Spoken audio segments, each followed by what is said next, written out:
Hello everyone, स्वागत है आप सभी का टॉपर्स प्राइम चैनल में।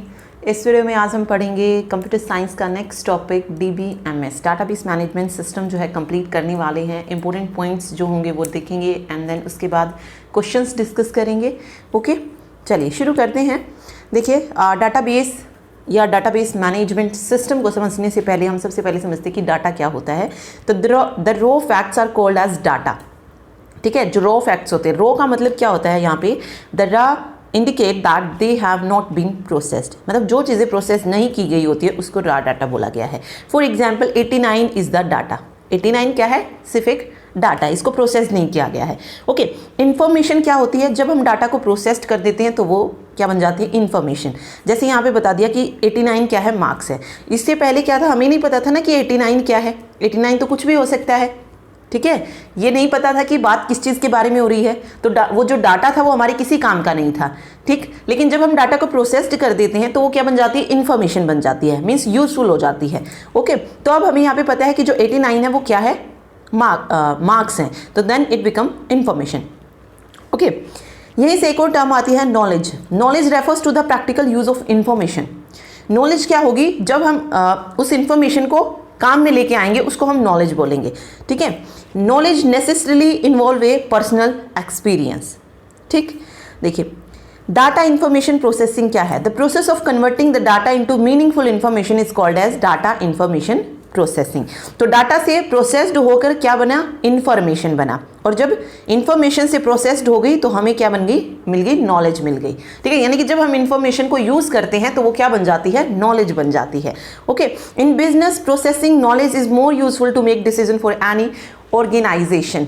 ठीक है, तो बिजनेस में जो है नॉलेज जो को क्यों यूज किया जाता है? To make decision. ओके, तो ये नॉलेज टर्म भी जो है याद रखिए। चलिए आगे, डिफरेंस दिया गया है कि डाटा और इन्फॉर्मेशन में डिफरेंस क्या है। तो डाटा क्या होते हैं? रॉ फैक्ट्स होते हैं। इन्फॉर्मेशन प्रोसेस डाटा होता है। डाटा अनऑर्गेनाइज्ड फॉर्म में होता है और इन्फॉर्मेशन ऑर्गेनाइज्ड फॉर्म में होती है। ठीक है, data does not help in decision making process but information helps in decision making process. तो ये मेन इसमें डिफरेंस है। ठीक है, याद रखिए। चलिए, अभी है डाटाबेस मैनेजमेंट सिस्टम से पहले हम पढ़ रहे हैं फाइल ओरिएंटेड अप्रोच, यानी कि जो पहले का जो कंप्यूटर सिस्टम था उसमें किस तरीके की हम अप्रोच यूज करते थे? File oriented approach. ठीक है, एक्चुअल में फाइल प्रोसेसिंग सिस्टम भी क्या होता है? कलेक्शन ऑफ डाटा ही होता है, लेकिन इसमें क्या होता है कि यूजर को जो है जो भी उसमें हम मैनेजमेंट करते हैं, मतलब जो भी चीज़ हम उस फाइल सिस्टम में करते हैं उस पूरे प्रोसीजर को जो है लिखना पड़ता है। ओके, तो file system is a collection of data. Any management with the file system user has to write the procedure. User को प्रोसीजर को जो है राइट करना पड़ेगा। ठीक है, file system give the detail of the data representation and storage of data. जो file system होता है वो हमें डिटेल्स देता है किसके बारे में? डाटा को रिप्रेजेंट कैसे कर रहे हैं, स्टोर ऑफ मतलब डाटा को कहाँ स्टोर किया है, वो सब हमें फाइल सिस्टम में बताना पड़ता है। ठीक है, in file system storing and retrieving of data can not be done efficiently. हम जो है इजीली जो है इन चीज़ों को नहीं कर सकते हैं फाइल सिस्टम में, कि हम डाटा को रिट्रीव कर रहे हैं या कुछ डाटा में अपडेट कर रहे हैं, वो बहुत ईजिली नहीं होता है। ओके, तो concurrent access to data in the file system has many problem like reading the file. Okay, mainly simple सी चीज सिर्फ इतनी है कि जब पहले फाइल ओरिएंटेड जो अप्रोच थी उसको यूज किया जाता था तो उसमें जो है हम डाटा को अच्छी तरीके से स्टोर नहीं कर पाते थे, ऑर्गेनाइज नहीं कर पाते थे डाटा को। अगर हमें कोई चीज़ अपडेट करनी है तो उसमें प्रॉब्लम आती थी। तो वही बहुत सारी प्रॉब्लम जो थी फाइल ओरिएंटेड अप्रोच में रहती है। ओके, उसके बाद देन आया था डाटाबेस मैनेजमेंट सिस्टम, जिसमें हम जो भी डाटा होता है उसको हम इजीली मैनेज कर पाते हैं। अगर हमें कोई चीज़ एक्सेस करनी है तो हम इजीली एक्सेस कर सकते हैं। तो क्या ये कह सकते हैं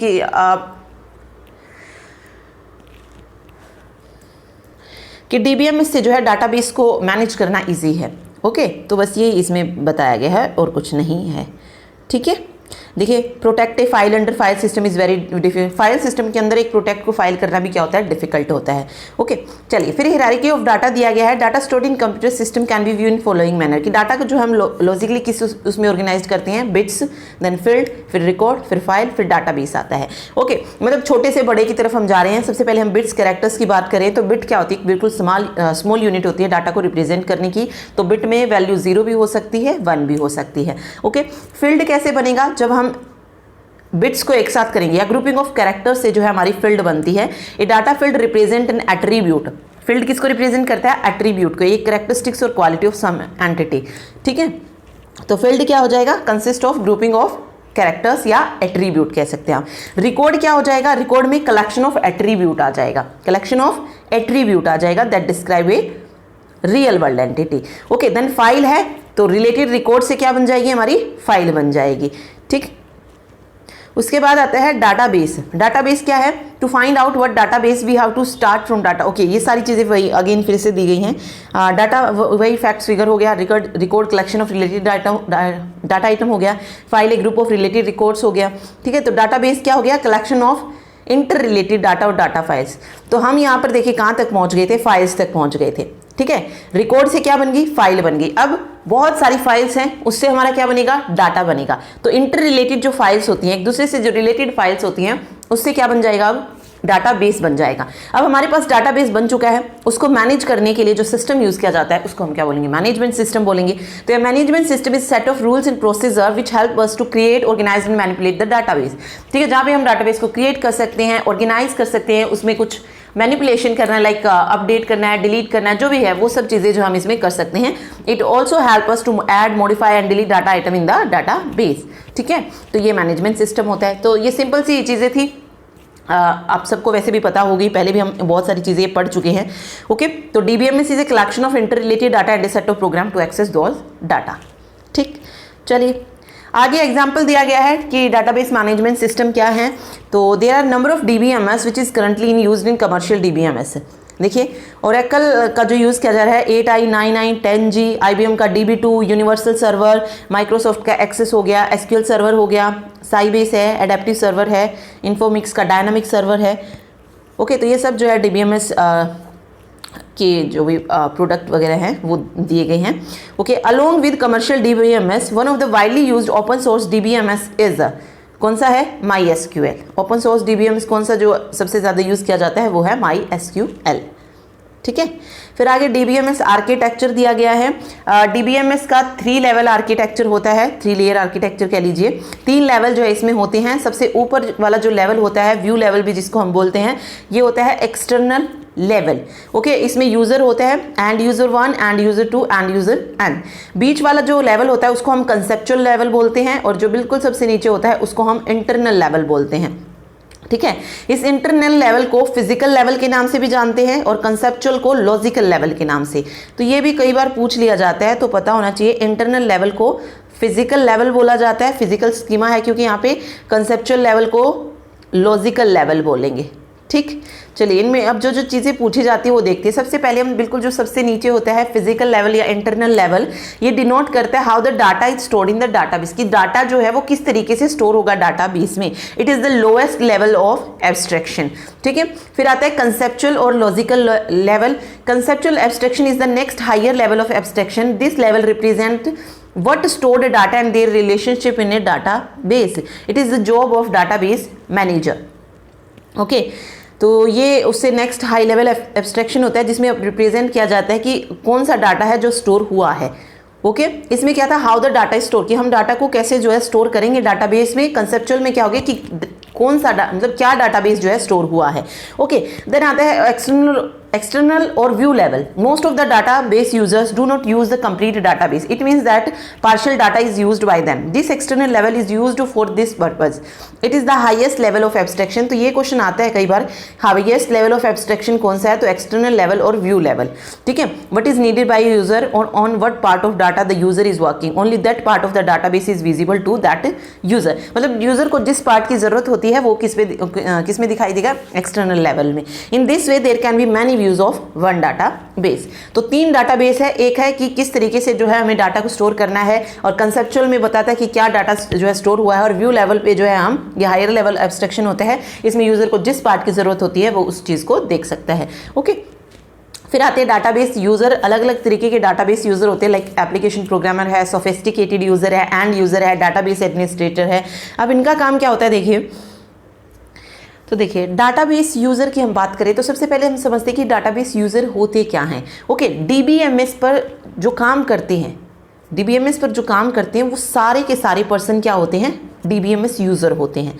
ठीक है, जो क्या काम करते हैं, डाटा को सिक्योर करना, स्टोर करना, ये सब काम जो है वो करते हैं। इन्हें ही जो है क्या कहा गया, डाटाबेस यूज़र कहा गया। जैसे हमने 3 लेवल आर्किटेक्चर अभी पढ़ा, तो इसमें जो है हर एक लेवल पे हर एक मतलब अलग अलग यूज़र होते हैं जिसका अलग अलग काम होता है, ठीक है, मतलब हर एक का जो है एक अलग अलग काम होता है, तो वही हमें देखना है कि किस यूज़र का क्या काम है। ओके, तो इसमें सबसे पहले जैसे एप्लीकेशन प्रोग्रामर दिया है, इस एप्लीकेशन प्रोग्रामर का काम क्या है? देखिए, जो DBMS को डेवलप करता है उसको हम क्या बोलते हैं? प्रोग्रामर बोलते हैं। तो एप्लीकेशन प्रोग्रामर वही है, developer who write application program to interact with database, जिससे हम डाटाबेस से क्या कर पाए? इंटरेक्ट कर पाए। वो जो कोड लिखता है या प्रोग्राम लिखता है वो प्रोग्रामर होता है। या सिंपल अगर सीधी लैंग्वेज में बात करिए तो DBMS को डेवलप करने का जो काम होता है, जिस व्यक्ति का काम होता है, वो क्या होता है? प्रोग्रामर होता है। ओके, प्रोग्रामर कोई ऐसे ही यूजर नहीं हो जाता है, एक ट्रेंड पर्सन होता है जो इस चीज़ों को डेवलप करता है। ओके, एंड देन उसके बाद इस तरीके से जो है वो पूरा एनवायरनमेंट इस तरीके से रखता है कि डाटाबेस को जो हम आसानी से क्या कर सके? यूज़ कर सके। ओके, ठीक है, तो ये एप्लीकेशन प्रोग्रामर होता है। और अगर जब मतलब एप्लीकेशन प्रोग्रामर या आप इसको डेवलपर बोल सकते हो, ये जब भी किसी कोई भी मतलब इंस्टीट्यूशन है, कोई भी इंस्टीट्यूट है या ऑर्गेनाइजेशन है, जब भी उसका डाटाबेस इसको तैयार करना होता है तो वो उन सभी पहलुओं पर ध्यान देता है जो उसके लिए ज़रूरी है, यानी कि एक पूरी स्टडी के साथ देन वो क्या करता है? डाटाबेस डिज़ाइन करता है। तो ये एप्लीकेशन प्रोग्रामर का काम होता है। देन सोफिस्टिकेटेड यूज़र दिया है, who interact with system by forming there request in database query language. Okay, अब बात आती है सोफिस्टिकेटेड यूज़र की। तो एक्चुअल में सोफिस्टिकेटेड यूज़र क्या होते हैं? सिंपल सी लैंग्वेज में समझते हैं। जो सोफिस्टिकेटेड यूज़र होते हैं ये साइंटिस्ट हो सकते हैं, इंजीनियर हो सकते हैं या बिजनेस एनालिस्ट हो सकते हैं। ओके, जो डाटाबेस के साथ तो फेमिलियर होते हैं और अपनी ज़रूरत के अनुसार क्या करते हैं? ये खुद के डाटाबेस को डेवलप भी करते हैं। ओके, ये जो है प्रोग्राम कोड नहीं लिखते हैं, लेकिन SQL क्वेरी को लिखकर जो है ये डाटाबेस के साथ इंटरेक्ट करते हैं। तो ये इसमें बताया गया है, who interact with the system for forming there request in database query language, यानी कि डाटाबेस नहीं डेवलप कर रहे हैं ये यूज़र, ये क्या कर रहे हैं? सिर्फ SQL क्वेरी को लिखकर जो है ये डाटाबेस के साथ इंटरेक्ट कर रहे हैं। और ये कौन हो सकता है? साइंटिस्ट, इंजीनियर, बिजनेस एनालिस्ट, ये सोफिस्टिकेटेड यूज़र हो सकते हैं। ओके, चलिए नेक्स्ट यहाँ पे टर्म है एंड यूज़र, या इसको नावे यूज़र भी बोला जाता है। नावे यूज़र ये क्या कहता है? देखिए, interact with system by invoking one of permanent application program that has been written previously. Okay, इसको आप जो है एंड यूज़र्स को अनसोफिस्टिकेटेड यूज़र्स भी बोल सकते हैं, और इन्हें जो है डाटाबेस के बारे में ऐसी कोई नॉलेज नहीं होती है। ये यूज़र जो है मतलब डेली लाइफ में जो डाटाबेस एप्लीकेशन होते हैं सिर्फ उनका जो है यूज़ करते हैं। ओके, ये एंड यूजर्स हैं, तो ये क्या करेंगे? एप्लीकेशन इंटरफेस की हेल्प से जो है डाटाबेस के साथ इंटरेक्ट करते हैं।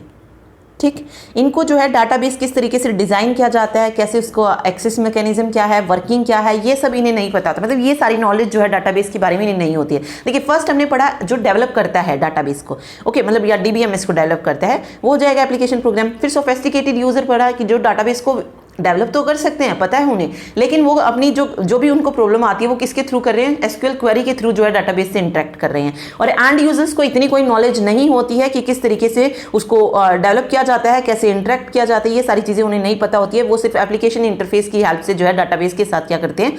इंटरेक्ट करते हैं। अंदर की वर्किंग क्या है इनके बारे में उसको पता नहीं होता है।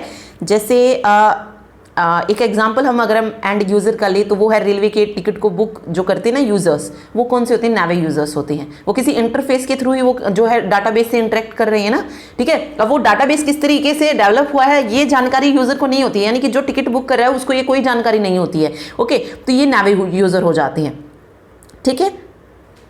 ओके, इसमें क्या है ना कि सिर्फ इतना याद रखिए कि मतलब वो डाटाबेस का यूज़ तो कर पाता है नावे यूज़र्स, लेकिन एक्चुअल में किस तरीके से डाटाबेस डेवलप हुआ है ये जानकारी उसे नहीं होती है, वो नावे यूज़र्स होते हैं, ठीक। लास्ट जो टर्म है यहाँ पे वो है डाटाबेस एडमिनिस्ट्रेटर। यहाँ पे DBA की फुल फॉर्म भी पूछी जाती है, तो डाटाबेस एडमिनिस्ट्रेटर होती है। DBA की अगर मैं बात करूँ, ये क्या होता है? एक व्यक्ति कह सकते हैं, या ग्रुप ऑफ पीपल बोल सकते हैं, ठीक है, समूह भी आप इसको बोल सकते हैं। ओके, जो क्या करता है डाटाबेस में, अगर उसे किसी चीज़ का बदलाव करना है, जैसे अपडेट करना है, कुछ डिलीट करना है, क्रिएट करना है, ये सब काम किसका है? डीबीए का है, डाटाबेस एडमिनिस्ट्रेटर का है। तो who manage database installation, managing and performance. तो वही बताया मैंने आपको, अगर उसको डाटा को अपडेट करना है, डिलीट करना है, क्रिएट करना है, ये सब काम किसका है? डीबीए का है। ओके, ये वो यूजर्स होते हैं डीबीए जो डाटाबेस से बहुत ज़्यादा फैमिलियर होते हैं, या कह सकते हैं कि एक आता है ना कि डाटाबेस पर कंट्रोल किसका होता है, तो वो डीबीए का होता है। ठीक है, डाटाबेस में अगर हम कोई भी एक्शन परफॉर्म कर रहे हैं तो उसके लिए कौन जिम्मेदार होता है? डीबीए जिम्मेदार होता है। तो ये कई बार क्वेश्चन आता है कि पूरा जो कंट्रोल होता है डाटाबेस पर वो किसका होता है? तो डीबीए का होता है। ठीक है, ये जो डीबीए है ये क्या करता है? डाटाबेस के जो तीनों लेवल है उनको कंट्रोल करके रखता है। जो ऊपर हमने पढ़े ना तीनों लेवल, जो 3 लेयर आर्किटेक्चर पढ़ा, इनको कंट्रोल करने का काम किसका है? डीबीए का है। सिक्योरिटी कौन देता है? डीबीए देता है। ओके, और ये सिर्फ जो है ऑथराइज्ड जो यूजर्स होते हैं उन्हीं को जो है डाटाबेस को एक्सेस और मॉडिफाई करने की परमिशन देता है। इसके पास एक अकाउंट होता है जिससे सुपर यूजर अकाउंट जो है बोला जाता है। ठीक है, अगर कभी सॉफ्टवेयर और हार्डवेयर से नुकसान हो जाता है, फेलियर जो भी चीज़ें होती हैं, तो उनको रिपेयर भी कौन करता है? डीबीए करता है। ठीक है, ओके, तो ये डाटाबेस एडमिनिस्ट्रेटर होता है। चलिए आगे आता है डाटा मॉडल। डाटा मॉडल में देखिए बहुत सारे मॉडल हम पहले ही पढ़ चुके हैं ना, हर एक टाइप का। जिसने वो नहीं देखा है वो ज़रूर देखें, ये सिर्फ एक रिवीजन वीडियो है। अगर आपको बिल्कुल कंप्लीट पैकेज चाहिए तो वो हम पहले ही पढ़ चुके हैं, तो वहाँ पर आप और ज़्यादा डिटेल में देख सकते हैं। ठीक है, डाटा मॉडल्स की हम बात कर रहे हैं तो मेनली हम 3 मॉडल की बात यहाँ पे कर रहे हैं, हिरारिकल, नेटवर्क और रिलेशनल। ठीक है, ओके, देखिए सबसे पहले हिरारिकल मॉडल है, जहाँ पर हिरारिकल मॉडल क्या होता है? जहाँ पे पेरेंट और चाइल्ड रिलेशन होगी, यानी कि 1 to मैन रिलेशन होगी। पेरेंट एक ही होगा और चाइल्ड बहुत सारे हो सकते हैं। Okay, problem analysis occur when update, delete and insert is perform. Hierarchical model में प्रॉब्लम्स अकर होती हैं कब? जब अपडेट कर रहे हैं हम, कुछ डिलीट करना हो, इंसर्ट करना हो, तो हिरारिकल मॉडल में तीनों, इससे क्या होगी? प्रॉब्लम, यानी कि एनामलीज जो है अकर होती है। ओके, डाटा को रिप्रेजेंट किया जाता है हिरारिकल मॉडल में किस? उसमें ट्री स्ट्रक्चर में। It can't handle many relation, ये जो है मैनी रिलेशंस को हैंडल नहीं कर सकता है। तो इस तरीके से जो है इसको दिखाया जाता है ट्री की फॉर्म में। ये पेरेंट हो जाएगा एंड देन ये रूट हो जाएंगे। ठीक है, सॉरी वो क्या कहते हैं उसको, चाइल्ड वैल्यू हो जाएंगी। ठीक, एक नेटवर्क मॉडल होता है। नेटवर्क मॉडल में हम जो भी डाटा है उसको रिप्रेजेंट करते हैं रिकॉर्ड और लिंक की फॉर्म में, और इसमें होती है मैनी टू मैनी रिलेशन। ठीक है, यहाँ पे आप देख सकते हैं मैनी टू मैनी रिलेशन जो है यहाँ पे बन रही है। ठीक है, इंसर्ट, अपडेट और डिलीट ऑपरेशन जो है इसमें पॉसिबल होते हैं। हिरारिकल में जो है उसमें प्रॉब्लम अक्कर होती है, लेकिन इसमें पॉसिबल होता है, लेकिन डिज़ाइन इसका कॉम्प्लेक्स होता है। ओके, फिर आता है रिलेशनल मॉडल। डाटा स्टोर होता है रो और कॉलम की फॉर्म में, यूज़ करना इजी है और एक्सेस कर सकते हैं क्विकली। ओके, तो ये रिलेशनल मॉडल होता है। ठीक है, अब इसमें जो सबसे ज़्यादा डिटेल में हमें पढ़ना है वो है रिलेशनल मॉडल। रिलेशनल मॉडल को प्रपोज किया था EF coordinate to model data in the form of relation और टेबल। ओके, ठीक है, the set of relation and set of domain that define the way that data can be represented. वही है relational model. हमें सिर्फ important चीज़ें इसमें ध्यान रखनी है। सबसे पहले रिलेशन आता है, तो in relational data model relation are saved in the format of table. Relation जो होते हैं वो किसकी फॉर्मेट में सेव होती है? टेबल। यानी कि आप कह सकते हैं कि डीबीएमएस में जो टेबल होती है उसको हम क्या बोलते हैं? रिलेशन बोलते हैं। टेबल में क्या होती है? रो होती है, कॉलम होते हैं। जहाँ पे रो रिप्रेजेंट करता है रिकॉर्ड को, तो कॉलम रिप्रेजेंट करता है एट्रीब्यूट को। Attribute are the properties that define a relation and attribute is a named column of a relation. यानी कि एक रिलेशन में जो कॉलम के नेम ऊपर आपको गिवन होते हैं, ठीक है, कि उस कॉलम में किस चीज़ के बारे में बात की गई है, वो एट्रीब्यूट होते हैं। टप्पल क्या होते हैं? हर एक रो जो होती है रिलेशन में उसको हम टप्पल बोलते हैं। डिग्री क्या है? जितने नंबर ऑफ एट्रीब्यूट, यानी कि जितने कॉलम्स हमें वहाँ पे मिलेंगे उनको हम डिग्री बोलेंगे। ठीक है, रिलेशन की। कार्डिनलिटी क्या होती है? जितनी नंबर ऑफ रोज होंगी वो कार्डिनलिटी हो जाएगी। तो नंबर ऑफ टपल्स यानी कि नंबर ऑफ रोज जितनी प्रेजेंट है उसमें कार्डिनलिटी उसको हम बोलते हैं। डोमेन क्या होता है? Domain is the set of allowable values for one और मोर एट्रीब्यूट।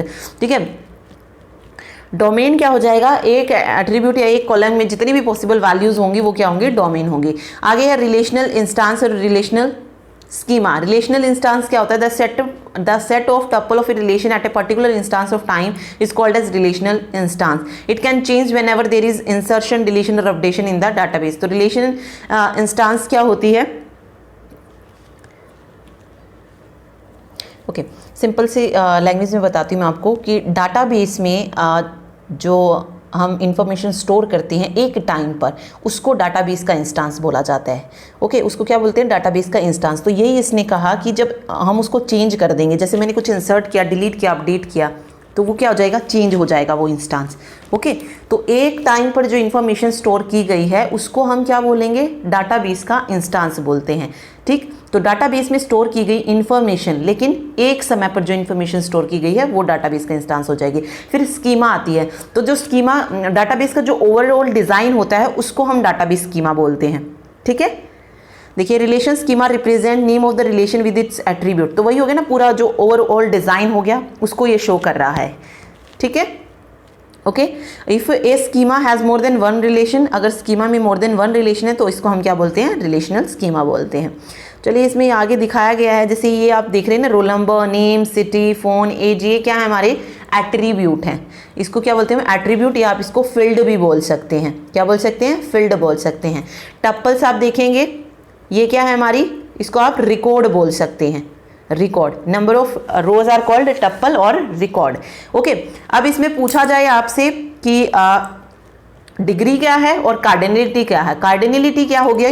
1 2 3 4 4 है इसमें, तो कार्डिनलिटी कितनी हो जाएगी इस रिलेशन की? 4 हो जाएगी, यानी कि नंबर ऑफ रोज जितनी भी होंगी इसमें वो क्या होगी? कार्डिनलिटी। और अगर डिग्री पूछी जाए तो जितने नंबर ऑफ कॉलम्स होंगे वो यहाँ पे डिग्री हो जाएगी। तो यहाँ पे नंबर ऑफ कॉलम 5 हैं, तो इस रिलेशन की जो डिग्री होगी वो कितनी होगी? 5 हो जाएगी। ओके, तो यही चीज़ें बस इसमें आपको याद रखनी है। तो यहाँ पे बताया भी गया है कार्डिनलिटी 4 है और डिग्री इसमें 5 है।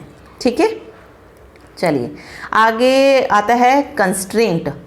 कंस्ट्रेंट ये 3 तरीके का होता है। देखिए ये क्या होता है। ओके, कंस्ट्रेंट की अगर हम बात करें तो हर एक टेबल में डाटा को इंसर्ट करने के लिए कुछ रूल दिए गए होते हैं। ओके, और यही रूल जो है क्या कहलाते हैं? डाटा कंस्ट्रेंट कहलाते हैं। अलग अलग तरीके की होते हैं ये, जैसे और भी अगर मैं इसके टाइप की बात करूं तो जैसे नोट नल कंस्ट्रेंट होता है, सारे डिस्कस कर लेते हैं। नोट नल कंस्ट्रेंट, इस कंस्ट्रेंट का यूज़ कब किया जाता है? जब किसी कॉलम को खाली ना रखना हो। ठीक है, जब हमें किसी कॉलम को खाली ना रखना हो तो हम नोट नल कंस्ट्रेंट का यूज़ करेंगे। ओके, नोट नल कंस्ट्रेंट है ये एक कॉलम की वैल्यू को नल होने से रोकता है। ओके, तो याद रखिए, तो जब भी किसी कॉलम में हम इस कंस्ट्रेंट का यूज करेंगे तो उस कॉलम को नल वैल्यू प्रोवाइड नहीं की जा सकती। तो नल वैल्यू कंस्ट्रेंट क्या करता है? कॉलम को नल रहने से रोकता है, मतलब नल रखने से रोकता है, ये भी बोल सकते हैं आप। ठीक है, तो ये नॉट नल कंस्ट्रेंट होता है। ठीक है, ऐसे ही एक प्राइमरी की कंस्ट्रेंट होता है। प्राइमरी की कंस्ट्रेंट क्या होता है? ये रो को आइडेंटिफाई करते हैं, यानी कि जो रिकॉर्ड होता है उसको आइडेंटिफाई करता है। और प्राइमरी वैल्यू भी जो है कभी भी नल वैल्यू को कंटेन नहीं करता है, हमेशा क्या होती है? हर एक वैल्यू जो होती है उसमें यूनिक होती है। ठीक है, तो बस ये चीज़ आपको इसमें याद रखनी है। ऐसे एक फॉरेन की कंस्ट्रेंट होता है जिसका यूज़ हम क्यों करते हैं? 2 टेबल में डाटा के बीच में लिंक प्रोवाइड करने के लिए हम फॉरेन की यूज़ करते हैं ना। ओके, और फॉरेन की कंस्ट्रेंट का यूज़ जो है रेफरेंशियल इंटीग्रिटी को लागू करने के लिए किया जाता है। रेफरेंशियल इंटीग्रिटी के लिए यूज़ करते हैं।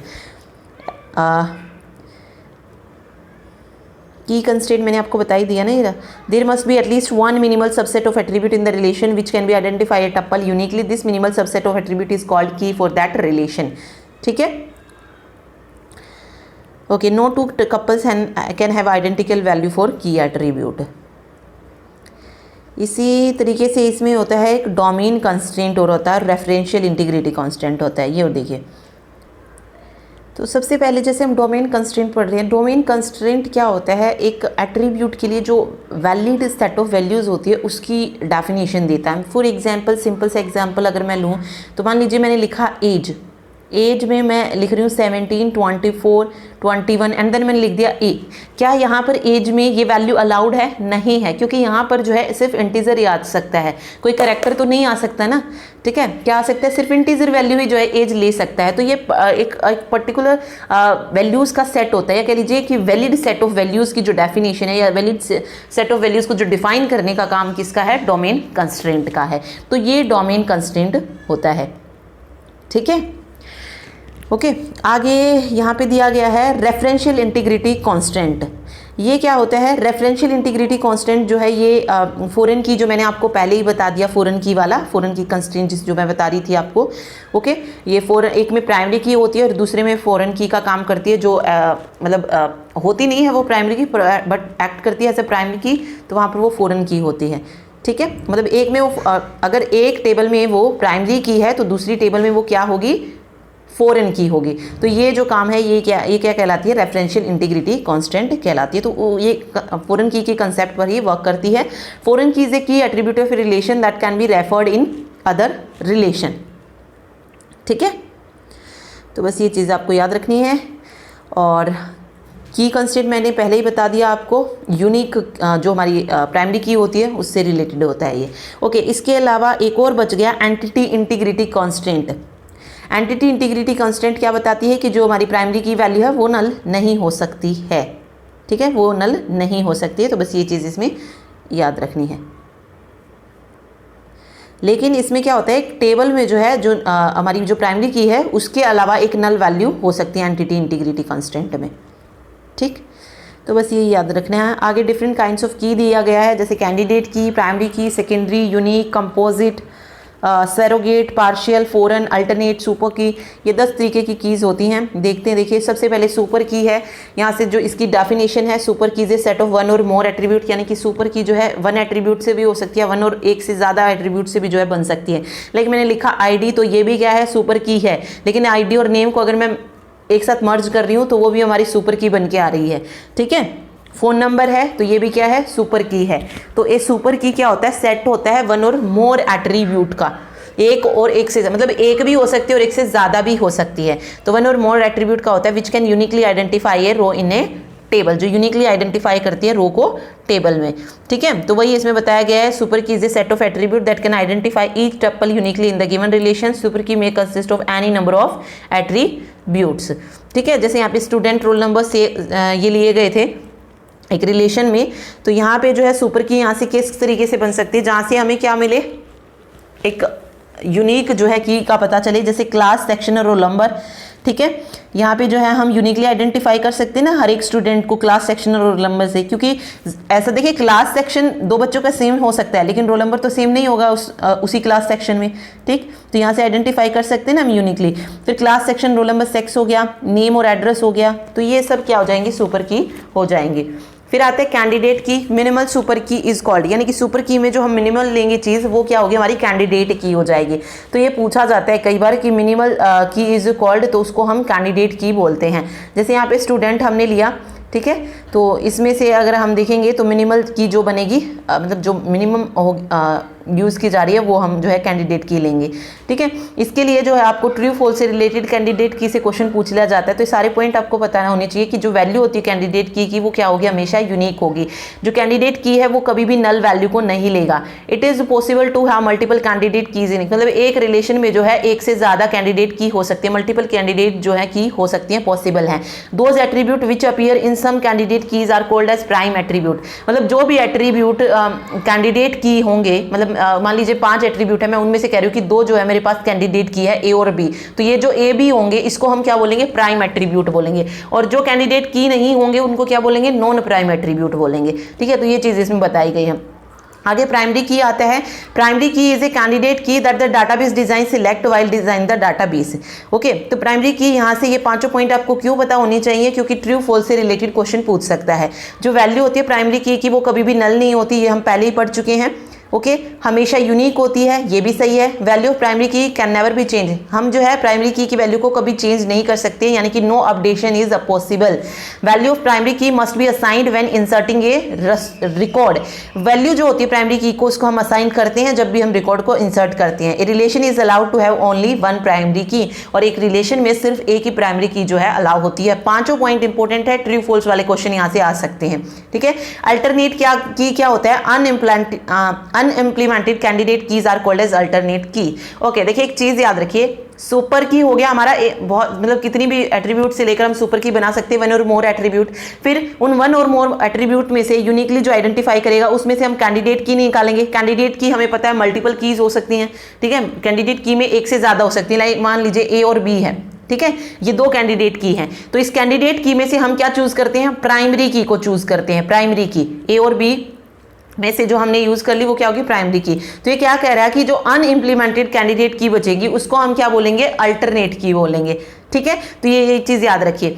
सुपर की में से कैंडिडेट की आई, कैंडिडेट की में से हम किसको लेते हैं, प्राइमरी की को लेते हैं। तो ये चीज बस इसमें आपको याद रखनी है। और जो अनइम्प्लीमेंटेड कैंडिडेट कीज बच जाएंगी उसको हम क्या बोलते हैं, अल्टरनेट कीज बोलते हैं। ठीक है, आगे फॉरेन की दिया है, तो फॉरेन की यहाँ पे देखिए क्या दिया है, फॉरेन की जरूरी नहीं यूनिक हो, ये नल वैल्यू भी जो है ले सकता है।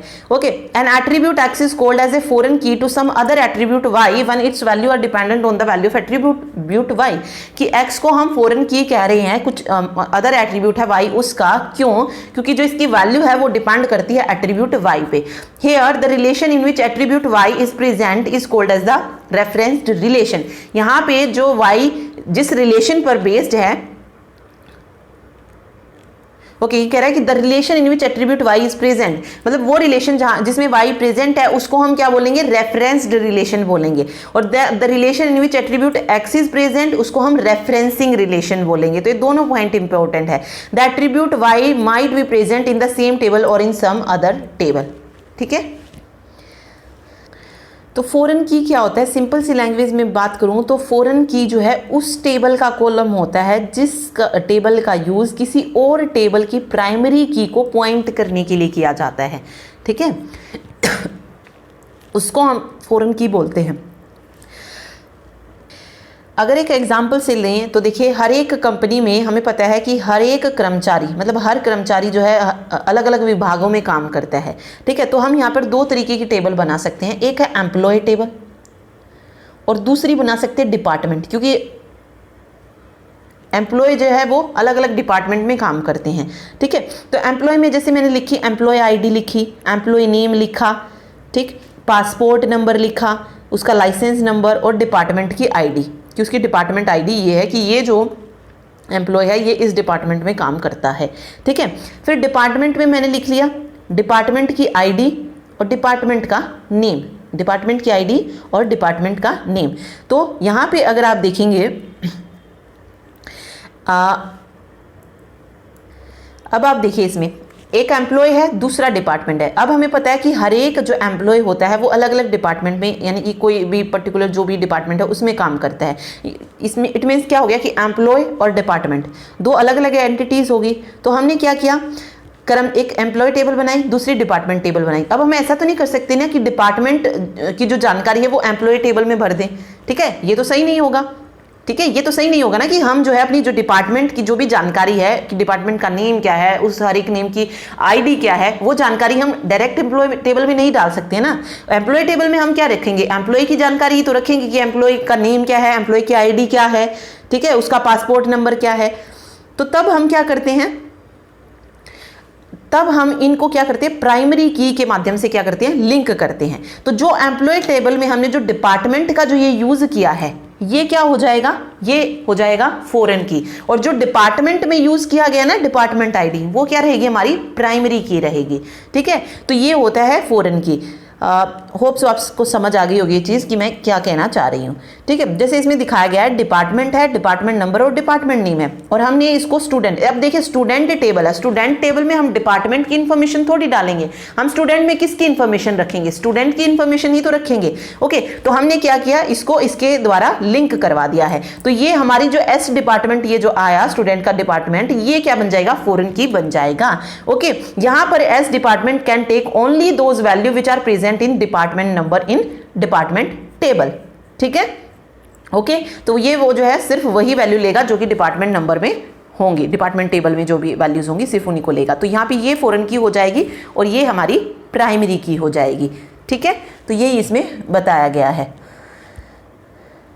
ओके, चलिए ये पॉइंट याद रखिएगा। चलिए अगला देखिए, अगला आता है पार्शियल की। पार्शियल की क्या होता है, पार्शियल की इज ए की using which all the record of table can not B identify uniquely, however a bunch of related tuple can be selected from the table using the partial की।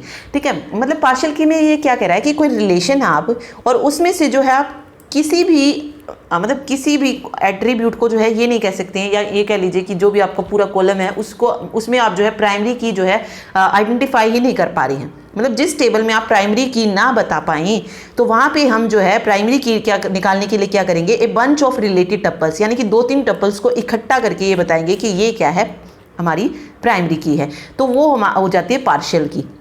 तो partial की is a की using which all the record of table can not B identify uniquely. जहां पे हम जितना भी record है उसको जब यूनिकली आइडेंटिफाई नहीं कर पाते हैं, वहां पर हम क्या करते हैं, bunch of related tuples can be selected from the table using the partial की। तो वहां पे कुछ हम टपल्स को सिलेक्ट करते हैं एक साथ using the partial keys. Okay, तो ये पार्शियल की होता है। फिर आता है कंपोजिट की, ए प्राइमरी की comprising of multiple attribute and not just a single attribute. उसको हम क्या बोलेंगे, कंपोजिट की बोलेंगे। देखिए, तो कंपोजिट की क्या हो जाएगी, कंपोजिट प्राइमरी की जो है ये एक से ज़्यादा फील्ड से मिलकर बनी होती है। जैसे अभी हमारे पास मैंने दो जो है सिलेक्ट कर ली, उन मतलब मैं एक से ये नहीं बता सकती हूँ कि ये प्राइमरी की है या नहीं। ठीक है, तो कंपोजिट जो की होती है या कंपोजिट प्राइमरी की आप इसको बोल सकते हैं, ये जो है एक से ज़्यादा फील्ड से मिलकर बनती है। ओके, तो वो कंपोजिट होती है। ठीक, चलिए देखिए, जहाँ पे सिर्फ एक यूनिक आ जाए, जब सिंगल एट्रीब्यूट जिसमें हम ले रहे हैं, तो वो तो हमारी प्राइमरी की हो जाएगी। लेकिन कंपोजिट में क्या होता है, हम सिंगल से काम नहीं चलेगा, मल्टीपल एट्रीब्यूट्स को जो है यूज़ करते हैं, वहाँ पर वो कंपोजिट की हो जाएगी। मतलब यूनिकली आइडेंटिफाई करने के लिए हम मल्टीपल एट्रीब्यूट्स ले रहे हैं। सिंगल एट्रीब्यूट होता तो प्राइमरी की हो जाता हमारा, लेकिन यहाँ पे हम मल्टीपल एट्रीब्यूट्स ले रहे हैं, मीन्स ये क्या है, कंपोजिट की हो जाएगी। दूसरा सेकेंडरी की है, इसमें सेकेंडरी की is required for the indexing purpose for better and faster searching. ये देखिए सेकेंडरी की क्या हो जाएगी, मैंने आपको बताया जो कैंडिडेट की लेते हैं उनमें से हम एक सेलेक्ट कर लेते हैं ना, कि जो यूनिकली होगी उसको हम प्राइमरी की बोल देते हैं। जो बाकी की बच जाती हैं उसको हम क्या बोलेंगे, सेकेंडरी की बोलेंगे। ठीक है, तो only one of the candidate की selected as the primary key, और जो रेस्ट ऑफ देम होंगी उसको हम क्या बोलेंगे, सेकेंडरी की बोलेंगे। ठीक, तो याद रखिए भाई, जो हमारा अल्टरनेट कीज हमने पढ़ा था एज इट इज़ वैसा ही है ये। ठीक है, सरोगेट की क्या होती है, देखिए, it is unique for all the records of the table. ये यूनिक होती है जितने भी रिकॉर्ड्स होते हैं टेबल के लिए। मतलब रिकॉर्ड्स क्या होता है, मतलब ये जितनी भी रो होंगी वो सारी क्या होंगी, यूनिक होंगी, एक सेम वैल्यू नहीं, जैसे 1 1 हो गई या 2 2 ऐसे नहीं होगा, 1 2 3 है तो वो अलग अलग ही रहेगी। तो ये क्या होती है, यूनिक होती है हर एक रिकॉर्ड के लिए टेबल में। इट इज़ अपडेटेबल, इसे हम क्या कर सकते हैं, अपडेट कर सकते हैं। जैसे हमने प्राइमरी की पढ़ा था, उसको हम जो है अपडेट नहीं कर सकते, यानी कि चेंज नहीं कर सकते। लेकिन सरोगेट की क्या होती है, उसको हम अपडेट कर सकते हैं। ये वैल्यू कभी नल नहीं हो सकती, जैसे प्राइमरी की नल नहीं हो सकती, ऐसे ही सरोगेट की नल नहीं हो सकती। It must have some value, कोई ना कोई वैल्यू जो इसमें रहेगी। जैसे मोबाइल नंबर ऑफ स्टूडेंट्स है, ठीक है, यूनिक भी होता है, मतलब स्टूडेंट्स का मोबाइल नंबर है अलग अलग ही मिलेगा। ठीक, और अपडेटेबल है, यानी कि मोबाइल का जो नंबर है वो चेंज भी हो सकता है, तो अपडेट हम उसको कर सकते हैं। It can not be null, लेकिन नल नहीं होगा, it must have some value, कोई ना कोई वैल्यू इसमें होगी, तो ये सरोगेट की हमारी बन जाएगी। ऐसे यूनिक की होती है, it is unique for all the record of the table. ये किसके लिए यूनिक है, जितने भी रिकॉर्ड है टेबल के लिए उसके लिए, लेकिन इसमें नल वैल्यू हो सकती है। अब देखिए, यूनिक की अलग है और प्राइमरी की अलग है। प्राइमरी की में हम नल वैल्यू नहीं लेते हैं, यूनिक की में नल वैल्यू हम ले सकते हैं। Okay, once assigned it value it can not be change, that is non updatable. जैसे प्राइमरी की नॉन अपडेटेबल है, नॉन अपडेशन होता है, यानी कि कोई अपडेशन उसमें हम नहीं कर सकते, एज इट इज हम यूनिक की में भी नहीं कर सकते। लेकिन यहाँ पर दोनों में चेंजेस क्या है कि इसमें नल वैल्यू होती है और प्राइमरी की में नहीं होती है। ठीक है, चलिए यहाँ से अब जो क्वेश्चन आता है वो आता है हाउ टू फाइंड कैंडिडेट की, कैंडिडेट की को किस तरीके से निकालना है। कैंडिडेट की का मतलब क्या होता है, मिनिमल सुपर की, या आप कह सकते हैं कि जो वैल्यू हर एक एट्रीब्यूट को होल्ड करके रखेगी उसको हम कैंडिडेट की बोलेंगे। ठीक है, यही चीज़ आपको जब भी आपसे पूछा जाए कि हाउ टू फाइंड कैंडिडेट की, ये आपको याद रखना है कि जो एट्रीब्यूट सारी की सारी वैल्यूज को होल्ड करेगा रिलेशन की, वो हमारा कैंडिडेट की हो जाएगा। जैसे यहाँ पे एक रिलेशन दी गई है, R with attribute F1 F2 F3 F4 and 5, ये रिलेशन है। फिर कह रहा है कि F1 जो है ये प्रोड्यूस कर रहा है F3 को, F3 प्रोड्यूस कर रहा है F2 को, F2 प्रोड्यूस कर रहा है F4 को, और F4 प्रोड्यूस कर रहा है F5 को। तो सबसे पहले हम यहाँ से क्लोजर निकालते हैं। तो क्लोजर निकाला जैसे हमने F1 का, तो F1 जो है खुद को तो प्रोड्यूस करेगा ही। अब आगे देखते हैं किस किस को प्रोड्यूस कर रहा है। देखिए, क्लोजर F1 को प्रोड्यूस कर रहा है। F1 के बाद हमने देखा कि F1 F3 को प्रोड्यूस कर रहा है। ठीक है, अब F3 अगर क्लोजर F1 में आ गया है तो F3 भी तो किसी को प्रोड्यूस कर रहा होगा, तो F3 F2 को प्रोड्यूस कर रहा है, तो उसको, यानी कि जब F3 F2 को कर रहा है तो F1 भी F2 को प्रोड्यूस करेगा ही करेगा। फिर F2 देखा हमने कि F2 को कौन प्रोड्यूस कर रहा है, F1 प्रोड्यूस कर रहा है, तो जिसको F2 प्रोड्यूस करेगा उसको F1 भी प्रोड्यूस करेगा। तो F2 ने F4 को प्रोड्यूस किया है, तो यानी कि F1 F4 को प्रोड्यूस करेगा। ऐसे ही F4 ने F5 को प्रोड्यूस करा है, तो F1 भी F5 को प्रोड्यूस करेगा। तो मतलब क्लोजर हमारा जो F1 है वो इन सभी को क्या कर रहा है, प्रोड्यूस कर रहा है। ठीक है, अब हम देखते हैं कि F2 किस किस को प्रोड्यूस कर रहा है। F2 देखिए, F2 को तो करेगा ही, साथ में F2 F4 को कर रहा है, और F4 आ गया तो F4 F5 को कर रहा है, तो F2 F4 और F5 को ही प्रोड्यूस करेगा। F3 पे क्यों नहीं गया ये? क्योंकि F3 से रिलेटेड कोई चीज इसमें है ही नहीं जहां पे F2 उसको प्रोड्यूस कर सके। ठीक है, फिर हमने F3 के लिए क्लोजर निकाला, तो F3 हमने देखा कि F3 F2 को प्रोड्यूस कर रहा है। F3 किसको प्रोड्यूस कर रहा है? F2 को। अब F2 को कर रहा है तो जो F2 जिसको करेगा F3 उसको भी प्रोड्यूस करेगा। तो F2 अगर F4 को प्रोड्यूस कर रहा है तो F3 भी F4 को प्रोड्यूस करेगा। फिर F4 अगर F5 को प्रोड्यूस कर रहा है तो F3 भी ऑटोमेटिकली F5 को प्रोड्यूस करेगा। तो ये क्लोजर F3 के लिए निकल गया। फिर F4 हमने देखा कि F4 खुद को भी करेगा और F5 को भी करेगा, इसके अलावा किसी और को प्रोड्यूस नहीं कर रहा है। अब यहाँ पे अगर आप देखेंगे तो कौन सी वैल्यू है, कौन सा क्लोजर है जो कि हर एक वैल्यू को होल्ड करके रखे हुआ है रिलेशन की। देखिए इसमें रिलेशन में 5 चीजें थी, F1 F2 F3 F4 F5, और ये सिर्फ हमें F1 में दिख रहा है कि F1 है जो इन सभी एट्रीब्यूट्स को होल्ड करके रखा हुआ है। तो जो इनको एट्रीब्यूट को होल्ड करके रखेगा वो हमारी क्या हो जाएगी? कैंडिडेट की हो जाएगी। तो here only F1 hold the all attribute then F1 is the candidate key. तो यहां पर सिर्फ F1 जो है क्या हो जाएगी? कैंडिडेट की हो जाएगी। बस ये चीज आपको याद रखनी है, और यहां से यही क्वेश्चन पूछा जाता है कि किस तरीके से कैंडिडेट, या फिर ये पूछ सकते हैं, ये पूछा जा सकता है कि कौन सी इसमें कैंडिडेट की है। जैसे यहाँ पे पूछ लिया जाए कि F1 क्या है जो है कैंडिडेट की हो जाएगी यहाँ पे। ओके, तो ऐसा क्वेश्चन आ सकता है, ये चीज़ याद रखिए। चलिए, उसके बाद आता है हाउ टू फाइंड सुपर की। अगर सुपर की फाइंड आउट करना आ जाए तो क्या करें? तो इसके लिए सिंपल एक जनरल फॉर्मूला मैं बता देती हूँ। अगर आपके पास n एट्रीब्यूट गिवन है और सिर्फ एक number of possible super keys given है, सिर्फ एक नंबर दी है पॉसिबल सुपर कीज की, सॉरी एक मिनट, ये सिर्फ एक कैंडिडेट कीज है। ठीक है, एट्रीब्यूट n है लेकिन कैंडिडेट की जो है वो सिर्फ एक है, तो पॉसिबल सुपर कीज होंगी 2 raised to power n-1। जैसे क्वेश्चन दिया, let a relation R have attribute this and A1 is the candidate key, then how many super keys? तो n की वैल्यू क्या है? 3। ये 2 raised to power n में ये n क्या है? नंबर ऑफ एट्रीब्यूट्स है, और यहाँ पर नंबर ऑफ एट्रीब्यूट्स कितने हैं? 3 हैं। तो 2 raised to power 3, और कैंडिडेट कितनी की कितनी थी? 1 थी, तो 2 raised to power 3 - 1, तो ये हो जाएगा 2 raised to power 2। तो यहाँ से सुपर की कितनी निकल जाएंगी? 4 सुपर की जो है यहाँ से निकल जाएंगी। ठीक है, तो बस ये चीज़ आपको इसमें याद रखनी है। ओके, चलिए एक और क्वेश्चन देख लेते हैं। The maximum number of super keys for the relation schema with E is the key is, मतलब इस तरीके का क्वेश्चन जो एग्जाम में पूछा गया है पहले, तो इसमें कैसे निकालेंगे? वही फॉर्मूला मैंने आपको बताया 2 raised to power n-1। अब यहाँ पर ई एफ जी एच क्या है? ये नंबर ऑफ एट्रीब्यूट्स हैं, यानी कि n की वैल्यू 4 है, और ई क्या है? कैंडिडेट की है, यानी कि एक कैंडिडेट की है। तो यहाँ पे ये फॉर्मूला लग सकता है, तो ये हो जाएगा 2 raised to power 4 - 1, यानी कि 2 raised to power 3।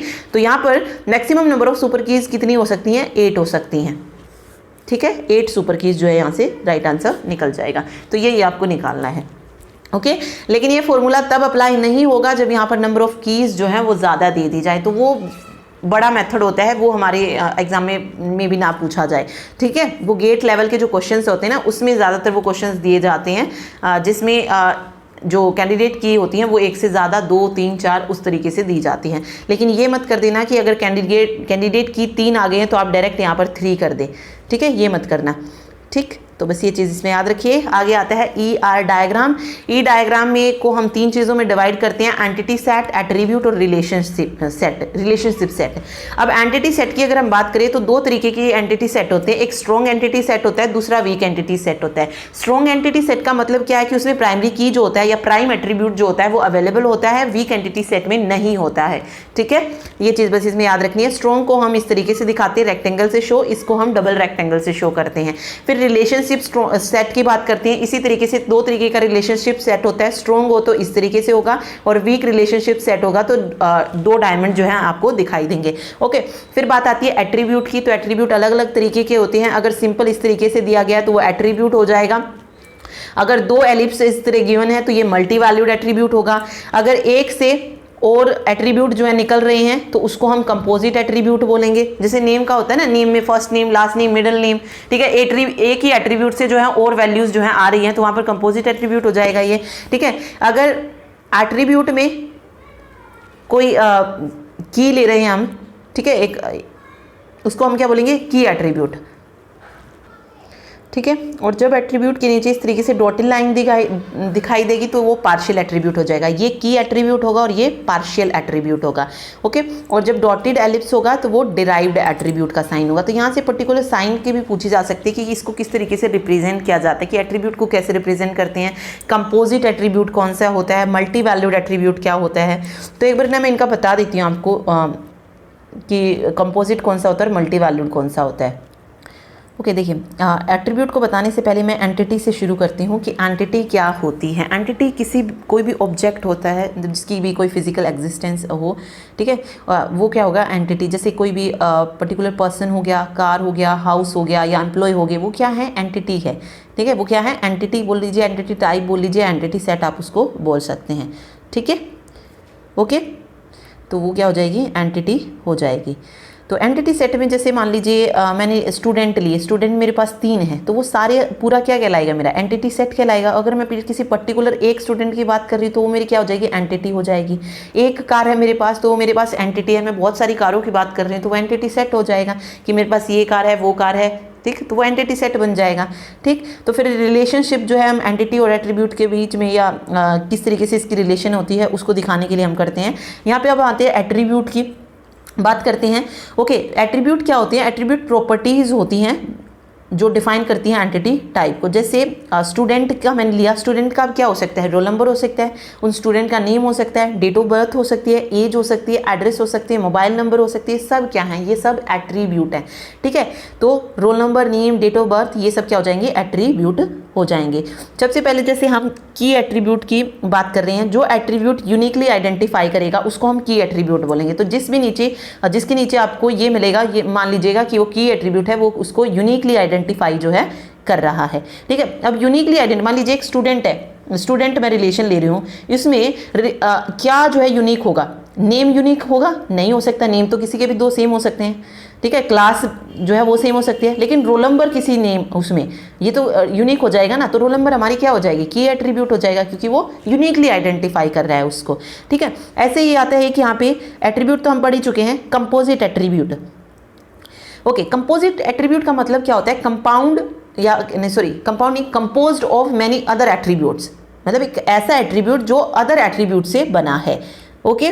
जैसे एड्रेस एट्रीब्यूट हो गया, जिसमें क्या आ गया, एड्रेस में हम अगर बात करें स्ट्रीट भी देते हैं, सिटी भी देते हैं, स्टेट भी हो गया, कंट्री भी हो गया। ऐसे मैंने जैसे आपको नेम का बताया, फर्स्ट नेम, लास्ट नेम, इस तरीके से वो हो जाता है हमारा कंपोजिट एट्रीब्यूट। मतलब जिसको हम बांट सके, हिस्सों में बांट सकते हैं, उसको हम कंपोजिट एट्रीब्यूट बोलते हैं, या एक ऐसा एट्रीब्यूट जो अलग अलग एट्रीब्यूट से मिलकर बना है।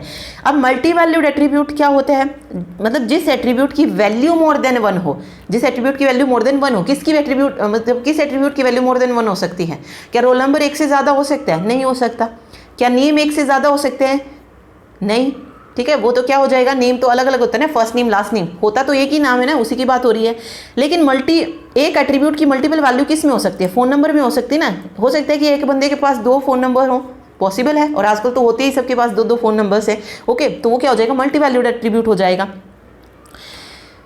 ठीक है। अब आता है डिराइव्ड एट्रीब्यूट। डिराइव्ड एट्रीब्यूट की अगर हम बात करें तो डिराइव्ड एट्रीब्यूट क्या है, N attribute which can B derived from other attribute. मतलब एक ऐसा एट्रीब्यूट जिसको हम डिराइव करें किसी और एट्रीब्यूट से, उसको हम डिराइव्ड एट्रीब्यूट बोलेंगे, ठीक है। जैसे एज है, एज किससे डिराइव होकर बनेगी, डेट ऑफ बर्थ से डिराइव होकर बनेगी ना, तो उसको हम क्या बोलेंगे, डिराइव्ड एट्रीब्यूट बोलेंगे। और इसको दर्शाते हैं। पार्शियल एट्रीब्यूट क्या है, देखिए जिसमें हम यूनिकली आइडेंटिफाई कर पाएँ वो हमारा की एट्रीब्यूट हो जाता है, लेकिन जिसमें हम यूनिकली आइडेंटिफाई नहीं कर पा रहे किसी चीज़ को, ठीक है, वो हमारा पार्शियल एट्रीब्यूट हो जाएगा, ठीक। तो बस ये चीज़ें इसमें आपको याद रखनी है। अब यहाँ से जो क्वेश्चन आता है, क्वेश्चन पूछा जाता है कि find minimum number of tables of ER to relationship model. Number of tables भी पूछ सकता है, या फिर इसमें पूछ सकता है कि कौन सा, मतलब कोई भी क्वेश्चन देगा आपको कि इसमें कितनी मल्टी वैल्यूड जो है एट्रीब्यूट हैं, कितने कंपोजिट एट्रीब्यूट्स हैं।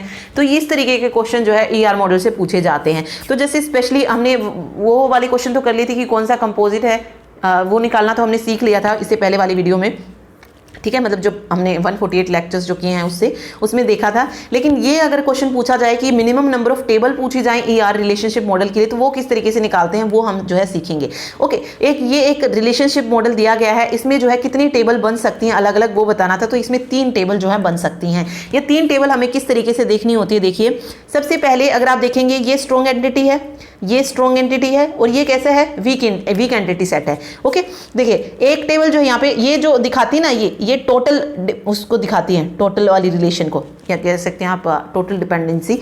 ओके, और जो सिंगल होती है वो पार्शियल को दिखाती है। ओके, तो देखिए यहाँ पे जो एक टेबल बनेगी वो कौन सी बनेगी, ये वाली बनेगी, ये वाली MR1 टेबल बनेगी, MR1। ठीक है, इस MR1 में क्या क्या आ जाएगा, M1 आ जाएगा, M2 आ जाएगा, M3 आ जाएगा। और जिस रिलेशन के साथ ये अटैच होगी ये टेबल, उसका जो प्राइम एट्रीब्यूट आएगा वो भी जो है इसके साथ लिया जाएगा। अब ये रिलेशन किसके साथ अटैच हो रही है, इसके साथ अटैच हो रही है ना, P वाले के साथ, और इसमें प्राइम एट्रीब्यूट क्या है, P1, यानी कि जो क्या कहते हैं उसको, प्राइमरी की है, वो जो है हमें इसमें लेना होता है। तो प्राइम एट्रीब्यूट यहाँ पे P1 है, तो ये हो जाएगा MR1 की टेबल। ठीक है, दूसरी टेबल कौन सी बनेगी, P1 और P2 बनेगी, P1 और P2, क्योंकि P जो है ये किसी के साथ, अगर ये P इस तरीके से गिवन होता ना, उसकी तरफ रिलेशन की साइड इसका मुंह होता, तो हम R2 को इसके में ऐड कर सकते थे। लेकिन P जो है किसी की भी तरफ नहीं जा रहा है, किसी भी रिलेशन की तरफ नहीं जा रहा है, रिलेशन से हम P की तरफ जा रहे हैं। तो दूसरी जो टेबल बनेगी वो सिर्फ ये बनेगी, P वाली। P में हमने ले लिया P1 और P2। ठीक है, तीसरी रिलेशन देखिए क्या बन जाएगी, ये बन जाएगी N1, लेकिन यहाँ पर टोटल दिया गया है तो हम टोटल वाले हिस्से में रिलेशन को भी ऐड कर लेंगे। तो इसमें आ जाएगा N1 N2, और रिलेशन 2 जिस भी एंटिटी के साथ बिलोंग कर रहा है उसका प्राइमरी एट्रीब्यूट। अब यहाँ पे P के साथ ये रिलेशन में है, तो यहाँ से हम क्या लेंगे, प्राइम एट्रीब्यूट P1 लेंगे, तो NR2 में ये बन जाएगा। अब देखिए एक सिंपल क्वेश्चन तो ये दे सकता है कि कितनी टेबल बन सकती हैं, तो 3 टेबल बन सकती हैं। दूसरा उलझाने के लिए ये देख सकता है कि जो MR1 टेबल बनेगी उनमें कौन कौन से एट्रीब्यूट आएंगे। ठीक है, इस तरीके से भी जो है वो क्वेश्चन दे सकता है। तो आपको पता होना चाहिए कि ये पूरे जब हम रिलेशन लेंगे और ये रिलेशन जिसके साथ भी अटैच होगी, जिस भी एंटिटी सेट के साथ, उसका प्राइम एट्रीब्यूट हम लेते हैं उस टेबल में। ओके, अब देखिए यहाँ से हमें पता चल गया कि 3 टेबल हमें बन गई। अगर क्वेश्चन हमारा कुछ इस तरीके से आ जाए तो यहाँ पर हम कैसे बताएंगे, देखिए ये तो सिंपल है कि एक टेबल ये बन रही है, एक टेबल ये बन रही है, एक टेबल ये बन रही है, 3 टेबल तो बन ही रही है। लेकिन इसमें अगर सही आंसर हम देखें तो आंसर आएगा 4 टेबल जो है यहाँ से क्रिएट कर सकते हैं। किस तरीके से, देखिए A इस रिलेशन के साथ है, मतलब इससे रिलेटेड है ना, तो एक में हम ये लेंगे। देखिए A इस वाले से भी है, रिलेशनशिप इसका दिया है, और A का इस रिलेशनशिप, मतलब इससे भी जो है इसका रिलेशनशिप है। तो एक जो टेबल बनेगी वो तो कंप्लीट ये ही बन जाएगी, AR1 R2। ठीक है, AR1 R2। अब AR1 R2 इस टेबल में हम क्या क्या लेंगे, A1 A2 तो लेंगे ही, A1 A2 तो लेंगे ही। फिर रिलेशन 1 जिस एंटिटी के साथ जुड़ा हुआ है उसका भी हम क्या लेंगे, B1 लेंगे। ठीक है, तो B1 आ जाएगा। यहाँ पे अगर आप देखेंगे तो R2 के साथ जुड़ा है, तो R2 जिसके साथ जुड़ा होगा उसका भी हम प्राइम एट्रीब्यूट लेंगे, तो ये C1 भी आ जाएगा। तो एक टेबल हमारी ये यहाँ से क्रिएट हो जाएगी, ये मैंने आपको बता दी है, ये रही। ठीक है, अब देखिए दूसरी टेबल बनेगी ये B1 B2, लेकिन अगर हम देखेंगे तो B1 किसी के साथ भी रिलेशन में नहीं है। A1 से तो हम जा रहे थे ना, रिलेशनशिप हमारी दिखा रहे थे, लेकिन B1 से हम कहीं पर भी नहीं जा रहे, तो B1 में हमारी सिंपल टेबल बन जाएगी, ये B टेबल बनेगी जिसमें आएगा एट्रीब्यूट B1 और B2। ठीक है, एक हमारी C टेबल बनेगी, क्योंकि C में भी हम किसी रिलेशनशिप से अटैच नहीं हो रहे, तो C टेबल बनेगी C1 और C2। ये 2 आ गई, 3 आ गई। अब चौथी टेबल कौन सी बनेगी, ये देखिए चौथी टेबल वो बनेगी जिसमें मतलब जो रिलेशनशिप किसी से भी अटैच नहीं होगी। अब यहाँ पे अगर आप देखेंगे फर्स्ट जो रिलेशन है ये A के साथ अटैच है, ठीक है, या हाँ A के साथ अटैच है, और B रिलेशन अगर ये वाली देखेंगे R2 तो ये इसके साथ है। लेकिन अगर हम R3 को देखें ना, तो ये B से कोई रिलेशन है इसका, ना C से कोई रिलेशन है, तो इसकी जो है अलग से एक टेबल बन जाएगी। ठीक है, यहाँ देखिए ये एरो का साइन आपको चेक करना है, एरो का साइन जहां पर कहीं मतलब किसी भी तरफ अगर आपको एरो का निशान नहीं दिखेगा वहां पर आपको एक अलग से टेबल क्रिएट करनी पड़ेगी। तो यहां पर R3 की जो है अलग से टेबल एक क्रिएट होगी, और R3 में क्या आ जाएगा कि R3 जिससे अटैच है उसके प्राइम एट्रीब्यूट, जैसे R3 यहां से, ठीक है, यहां से आ रहा है ना B1 से, तो इसका प्राइम एट्रीब्यूट हमने ले लिया B1, और यहां से C1 से भी जा रहा है तो यहां से हो जाएगा C1, B1 और C1 आ जाएंगे। टेबल के लिए हमें सिर्फ ये एरो देखना है, अगर उसमें कहीं किसी भी तरफ से एरो का साइन नहीं है तो हम उसके लिए एक अलग टेबल क्रिएट करेंगे। तो ये जो है इसमें से मिनिमम 4 टेबल्स जो है यहाँ से बन के आ जाएंगी। ठीक है, तो बस ये चीज़ आपको इसमें याद रखनी है। चलिए फिर आता है नॉर्मलाइजेशन। नॉर्मलाइजेशन में हम सिर्फ 4 तरीके पढ़ेंगे, first normal form, second, third NF और BCNF।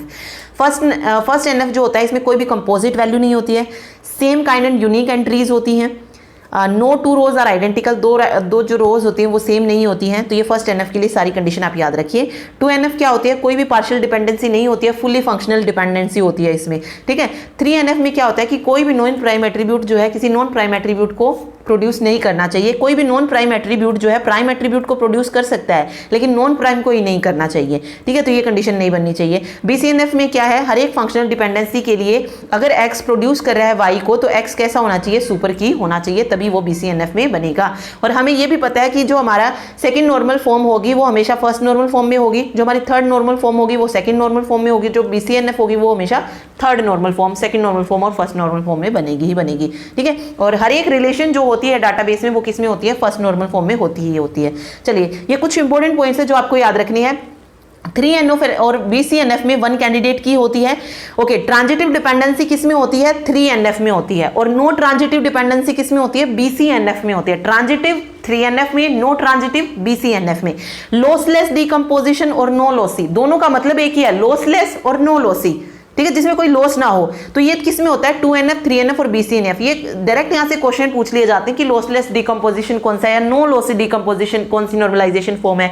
ओके, फिर आता है डिपेंडेंसी प्रिजर्विंग की। अगर हम बात करें तो 2NF और 3NF क्या होते हैं, डिपेंडेंसी प्रिजर्विंग होती है। नॉट ऑलवेज डिपेंडेंसी, जिसमें हमेशा डिपेंडेंसी प्रिजर्विंग नहीं होती है, वो हमेशा कौन होती है, BCNF होती है। ओके, फिर आ रहा है R with only trivial functional dependency, ये किस में होती है, BCNF में होती है। BCNF में रिडंडेंसी 0 होती है, ये याद रखिए। अगर मतलब जितने भी एट्रीब्यूट है अगर वो सारे के सारे क्या हो, प्राइम एट्रीब्यूट हो, तो कैसी रिलेशन हो जाएगी, 2NF और 3NF हो जाएगी। बाइनरी रिलेशन कौन सी होती है, BCNF को बाइनरी रिलेशन बोलते हैं। और in relational database every relation is in first NF, हर एक रिलेशन जो होती है रिलेशनल डाटाबेस में क्या होती है, फर्स्ट NF में होती है। ओके, तो ये सारे पॉइंट आपको मोस्ट इंपॉर्टेंट है, ये आपको याद रखनी है। एक क्वेश्चन जरूर आपको इससे देखने को मिलेगा। ठीक है, चलिए आगे बात आती है रिलेशनल अलजेब्रा की। तो इसमें हम 3 तरीके के ऑपरेशन लेते हैं, set operation, relational operation, specific operation और set functions. Okay, set operation यानी कि बेसिक फंक्शन हमारे दिए गए हैं जिसमें हम यूनियन लेते हैं, इंटरसेक्शन लेते हैं, डिफरेंस लेते हैं और कार्टेशियन प्रोडक्ट लेते हैं। यूनियन में मैंने आपको बताया हुआ है, यूनियन में हम सारी वैल्यूज लेंगे, सिर्फ डुप्लीकेट जो वैल्यू होती है उसको हम वन टाइम लेते हैं। ओके, इंटरसेक्शन में हम सिर्फ जो सिमिलर वैल्यूज होती हैं टेबल्स में वो लेते हैं। डिफरेंस में अगर मेरे पास A और B है तो जो दोनों में वैल्यू सेम होंगी, अगर मैं A माइनस B ले रही हूं तो मैं सिर्फ वो वैल्यूज लूंगी जो कि सिर्फ A में हो, B में ना हो, या B माइनस A ले रही हूं तो B वाली वो वैल्यू लूंगी सिर्फ जो कि सिर्फ B में है ना कि A में। तो ये सेट डिफरेंस हो जाएगा। कार्टेशियन प्रोडक्ट में हमें पता है एक रो को हम पूरे उसके साथ जो है डिवाइड करते जाते हैं, दूसरी जो टेबल होती है हर एक को हर एक के साथ किया जाता है। ओके, देखिए इनसे कैसे क्वेश्चन आते हैं ना, किस तरीके के पूछे जा सकते हैं, वो क्वेश्चन भी मैं आपको बताऊंगी। कंफ्यूज कर देते हैं वो क्वेश्चन कई बार, तो वो आपको पता होने चाहिए। इसके अलावा सिलेक्शन को किससे दिखाते हैं, सिग्मा से दिखाते हैं। और सिलेक्शन को ऐसे, ओके हाँ, सिलेक्शन इसलिए यूज कर, मतलब इस तरीके से इसको शो किया जाता है। प्रोजेक्शन को पाई से हम शो करते हैं। ज्वाइन ऑपरेशन ये होता है, अलग अलग तरीके का ज्वाइन होता है, आगे बताती हूँ मैं आपको। और सेट डिवीजन ऑल फंक्शन, जहाँ पर ऑल का यूज किया जाएगा वहां पर सेट डिवीजन आ जाएगा। ये सेट फंक्शंस है, इनको एग्रीगेट फंक्शन भी बोला जाता है। सम, एवरेज, काउंट, एनी, मैक्स, मिन, ये सब एग्रीगेट फंक्शंस है। डायरेक्ट क्वेश्चन एग्रीगेट फंक्शन से पूछा जाता है कि इनमें से कौन सा एग्रीगेट फंक्शन है, तो ये आपको पता होना चाहिए। ज्वाइंस की अगर हम बात करें तो ज्वाइन इसमें सबसे इंपॉर्टेंट है। Inner join, right join, left join, बहुत सारे टाइप इसके होते हैं। Full join, cross join, natural join, ये सब ज्वाइन होते हैं। देखिए एसक्यूएल ज्वाइन की अगर हम बात करें तो 4 तरीके का हम पढ़ रहे हैं। Inner join, self join, cross join, outer join. Inner join को हम 2 तरीके से बांटते हैं, थीटा ज्वाइन और इक्वी ज्वाइन। और क्रॉस और आउटर को हम आउटर ज्वाइन को हम लेफ्ट आउटर, राइट आउटर और फुल आउटर बोलते हैं। ठीक है, अब यहां से आपको पता होना चाहिए टाइप्स ऑफ ज्वाइन में अगर आप देखेंगे, ये लेफ्ट टेबल है, राइट टेबल है, जो दोनों में सेम होगा उसको हम क्या बोलते हैं, इनर ज्वाइन बोलते हैं। ठीक है, और जब हम पूरा ले रहे हैं, लेफ्ट भी ले रहे हैं, राइट भी ले रहे हैं, जो दोनों में सेम है वो भी आ रहा है, तो उसको हम फुल ज्वाइन बोलते हैं। ठीक है, जिसमें हम सिर्फ लेफ्ट टेबल का यूज कर रहे हैं वो लेफ्ट ज्वाइन हो जाती है। ठीक है, लेफ्ट टेबल और जो सिमिलर है वो भी। राइट ज्वाइन में हम सिर्फ राइट टेबल यूज कर रहे हैं, और थोड़ा बहुत जो हिस्सा दोनों में आ रहा है वो भी, मतलब ऑब्वियस है दोनों में तो वो आएगा ही, जो राइट में है वो लेफ्ट में अगर है तो ठीक है, अदरवाइज जो भी राइट में है वो हमें लेना है, तो वो राइट ज्वाइन हमारा बन जाता है। तो ये बस आपको इसमें याद रखना है। ठीक है, फिर आती है एसक्यूएल कमांड। तो एसक्यूएल कमांड देखिए 5 तरीके की होती हैं, DDL, DML, DCL, TCL और DQL। DDL में डाटा डेफिनेशन लैंग्वेज होती है, जिसमें हम पूरा जो भी हमारा डाटाबेस होता है उसको क्रिएट करने से रिलेटेड होता है, ठीक है। ड्रॉप करना है, अल्टर करना है, ट्रंकेट, इसमें कमांड आती है। DML में insertion, update, delete, select command भी हम जो है DML में ही काउंट करते हैं, ठीक है। बट आपको पता होना चाहिए कि ये इसमें चली जाती है क्वेरी लैंग्वेज में। और सबसे ज़्यादा जिस कमांड का हम यूज़ करते हैं वो कौन सी है, सिलेक्ट कमांड यूज़ करते हैं, इसको हम डाटाबेस क्वेरी लैंग्वेज भी बोलते हैं। ओके, याद रखिए। DCL में ग्रांट और रिवोक होती है, पहले परमिशन एंड देन उसको रोकना, देन ये ग्रांट और रिवोक DCL में आ जाते हैं। फिर TCL होता है जिसमें हम comet command, roll back command और सेव पॉइंट यूज़ करते हैं। ओके, डायरेक्ट क्वेश्चन यहाँ से यही पूछा जाता है कि इनमें से कौन सी TCL कमांड है, कौन सी DQL कमांड है। और बाकी जिसका यूज़ ज़्यादातर क्वेरी जो देखने को मिलती है वो DQL कमांड यानी कि सिलेक्ट क्वेरी से दी जाती है। फिर सिलेक्ट में इसके साथ जो जो क्लोज यूज़ किए जाते हैं, जैसे देखिए सिलेक्ट स्टेटमेंट में बहुत सारे डिफरेंट क्लोज यूज़ करते हैं, ठीक है। देखिए कौन कौन से यूज़ किए जाते हैं। Select statement allows for partial query in a table of data for that a list of column separated by comma specified in the select clause और asterisks which mean that you want to see all the column. इसमें दो तरीके से हम use कर रहे हैं, जिस अगर हम सेपरेट बाय कोमा से सेपरेट करते हैं, और अगर हम सिलेक्ट एस्ट्रिक का यूज़ कर रहे हैं, इसका मतलब क्या होता है, you want to see all the column, कि आप जो है सारे कॉलम्स को चाहते हैं जो भी आपका रिजल्ट आए। ओके, ज्वाइन को यूज़ किया जाता है to receive data from other table based on the condition of relation. Where clause हम यूज़ करते हैं जो भी हमारा रिजल्ट होता है उसको सेट करने के लिए। Group by create a group of rose and the aggregate function is held on each group, ठीक है। ये ग्रुप ऑफ रोज को क्रिएट करने के लिए ग्रुप बाय क्लोज का यूज़ किया जाता है, जहाँ पे हम एग्रीगेट फंक्शन को मतलब हर एक ग्रुप में एग्रीगेट फंक्शन यूज़ करते हैं। हैविंग क्लोज जो है ये filter the group made by group by, मतलब हैविंग क्लोज क्या करता है, फिल्टर करता है ग्रुप को जो कि किसने बनाया है, ग्रुप बाय ने बनाया। ऑर्डर बाय स्पेसिफाई करता है list of column to sort. Select and from close जो है रिक्वायर्ड होती है हर एक स्टेटमेंट के लिए, अदर पार्ट हमारे पास ऑप्शनल होता है। देखिए सिलेक्ट और फ्रॉम तो हमें यूज़ करनी ही होती है, जब भी हम कोई क्वेरी डालते हैं तो सिलेक्ट और फ्रॉम का यूज़ करेंगे। बाकी जो है ऑप्शनल है, आप किसका यूज़ कर रहे हैं, हैविंग क्लोज यूज़ कर रहे हैं, वेयर क्लोज यूज़ कर रहे हैं, एज क्लोज यूज़ कर रहे हैं, ग्रुप बाय कर रहे हैं, वो आप पे डिपेंड करता है फिर। बट ये जो होते हैं रिक्वायर्ड होते हैं स्टेटमेंट में, अदर्स आर ऑप्शनल, ठीक है। तो यही चीज़ें इसमें बताई गई है। तो अब आगे हम क्वेश्चंस पे, तो मेन चीज़ें जो थी हमने पढ़ ली हैं। और ज़्यादा डिटेल में अगर आपको देखना है तो आप वहाँ जाके देख सकते हैं, उसमें बिल्कुल मैंने बहुत अच्छे तरीके से आपको बताई हुई है सारी चीज़ें डिटेल में, ठीक। तो ये सिर्फ एक क्विक रिवीजन थी कि लास्ट मिनट पे हम थोड़ा सा जो है इनको वापस से पढ़ लें। चलिए DBMS में हम फर्स्ट क्वेश्चन है, relation database consist of collection of. एक रिलेशनल डाटाबेस है किससे बनता है, टेबल से बनता है ना। तो देखिए टेबल क्या होती है, कलेक्शन ऑफ रिकॉर्ड और रोज और टप्पल। तो relation database consist of A collection of tables हो जाएगा यहाँ पे। तो ये दिखाया गया ना टेबल्स में अलग अलग चीज़ें कि ये रिकॉर्ड है, ये रो है, ये टप्पल्स है। ये प्राइमरी की हो जाएगी जिसमें कोई रिपीटेड वैल्यू ना हो, ना ही नल वैल्यू होती है, तो वो की हो जाएगी। आगे है dash is A table represent a relationship among a set of values. मतलब क्या होती है टेबल में जो रिप्रेजेंट करती है relationship among a set of values. तो key is in a table is represent a relationship. Key क्या होती है, यूनिक होती है। The term dash is use to refer to a row. Row किसको कहा जाता है, टप्पल को कहा जाता है ना रो, ठीक है, टप्पल को ही बोलते हैं हम रो। एट्रीब्यूट और फील्ड ये दोनों ही किसको कहते हैं, कॉलम को कहा जाता है ये, ठीक है। आगे the term attribute refers to a. देखिए रिकॉर्ड को हम रो बोलते हैं, कॉलम को हम फील्ड एट्रीब्यूट बोलते हैं, टप्पल को भी हम रो ही बोलते हैं, और की हमारी यूनिक होती है, ठीक। तो बस ये चीज़ आपको इसमें याद रखनी है। For each attribute of a relation there is a set of permitted values called that of the attribute. हर एक एट्रीब्यूट जो मतलब रिलेशन में जो हर एक एट्रीब्यूट है उसकी कुछ सेट ऑफ परमिटेड वैल्यूज होती हैं। मैं भी बोला था ना, मतलब एक एट्रीब्यूट की जितनी पॉसिबल वैल्यूज होती है उसको हम क्या बोलते हैं, डोमेन बोलते हैं ना। रिलेशन क्या हो जाएगी हमारी, टेबल हो जाएगी। स्कीमा क्या पढ़ा था हमने, जो ओवरऑल स्ट्रक्चर होता है वही होता है ना डाटाबेस स्कीमा, तो यहाँ पे डोमेन सही हो जाएगा।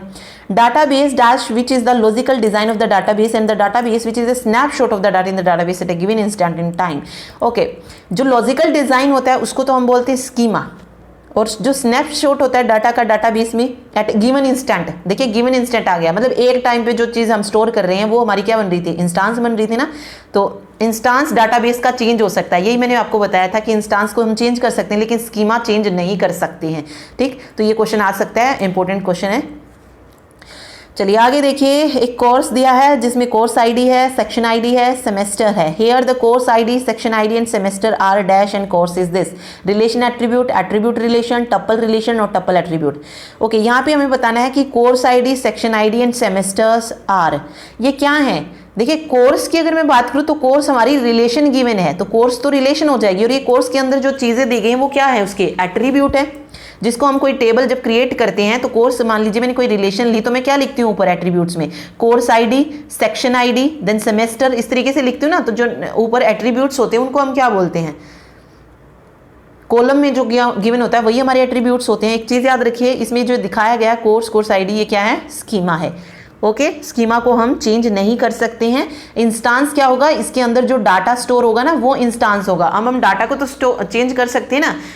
ओके, जैसे किसी का मोबाइल फोन है, मोबाइल फोन जो ऊपर लिखा है हमें वो तो क्या हमारा स्कीमा है, उसको हम चेंज नहीं करेंगे। लेकिन किसी बंदे का अंदर, किसी एम्प्लॉय का अगर मान लीजिए मैं मोबाइल फोन पहले कुछ था अभी कुछ हो रहा है, उसको तो चेंज कर सकती हूँ। तो जो चेंज हमने किया वो क्या हमारा इंस्टांस हो जाएगा। ओके, तो ये चीज बस इसमें आपको याद रखनी है। आगे डिपार्टमेंट दिया गया है एंड एम्प्लॉय है।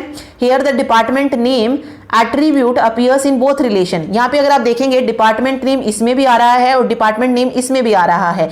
तो in relation scheme one way of relating relations, attribute of common, tuple of distinct या attribute of distinct. Okay, relate करने का इन्हें तरीका क्या है, ये पूछा है कि डिपार्टमेंट नेम इसमें भी आ रहा है, डिपार्टमेंट नेम इसमें भी आ रहा है, तो टप्पल ऑफ कॉमन से जो है हम इसको क्या कर सकते हैं, रिलेट कर सकते हैं। ठीक है। A domain is atomic if element of the domain are considered to be dashed unit.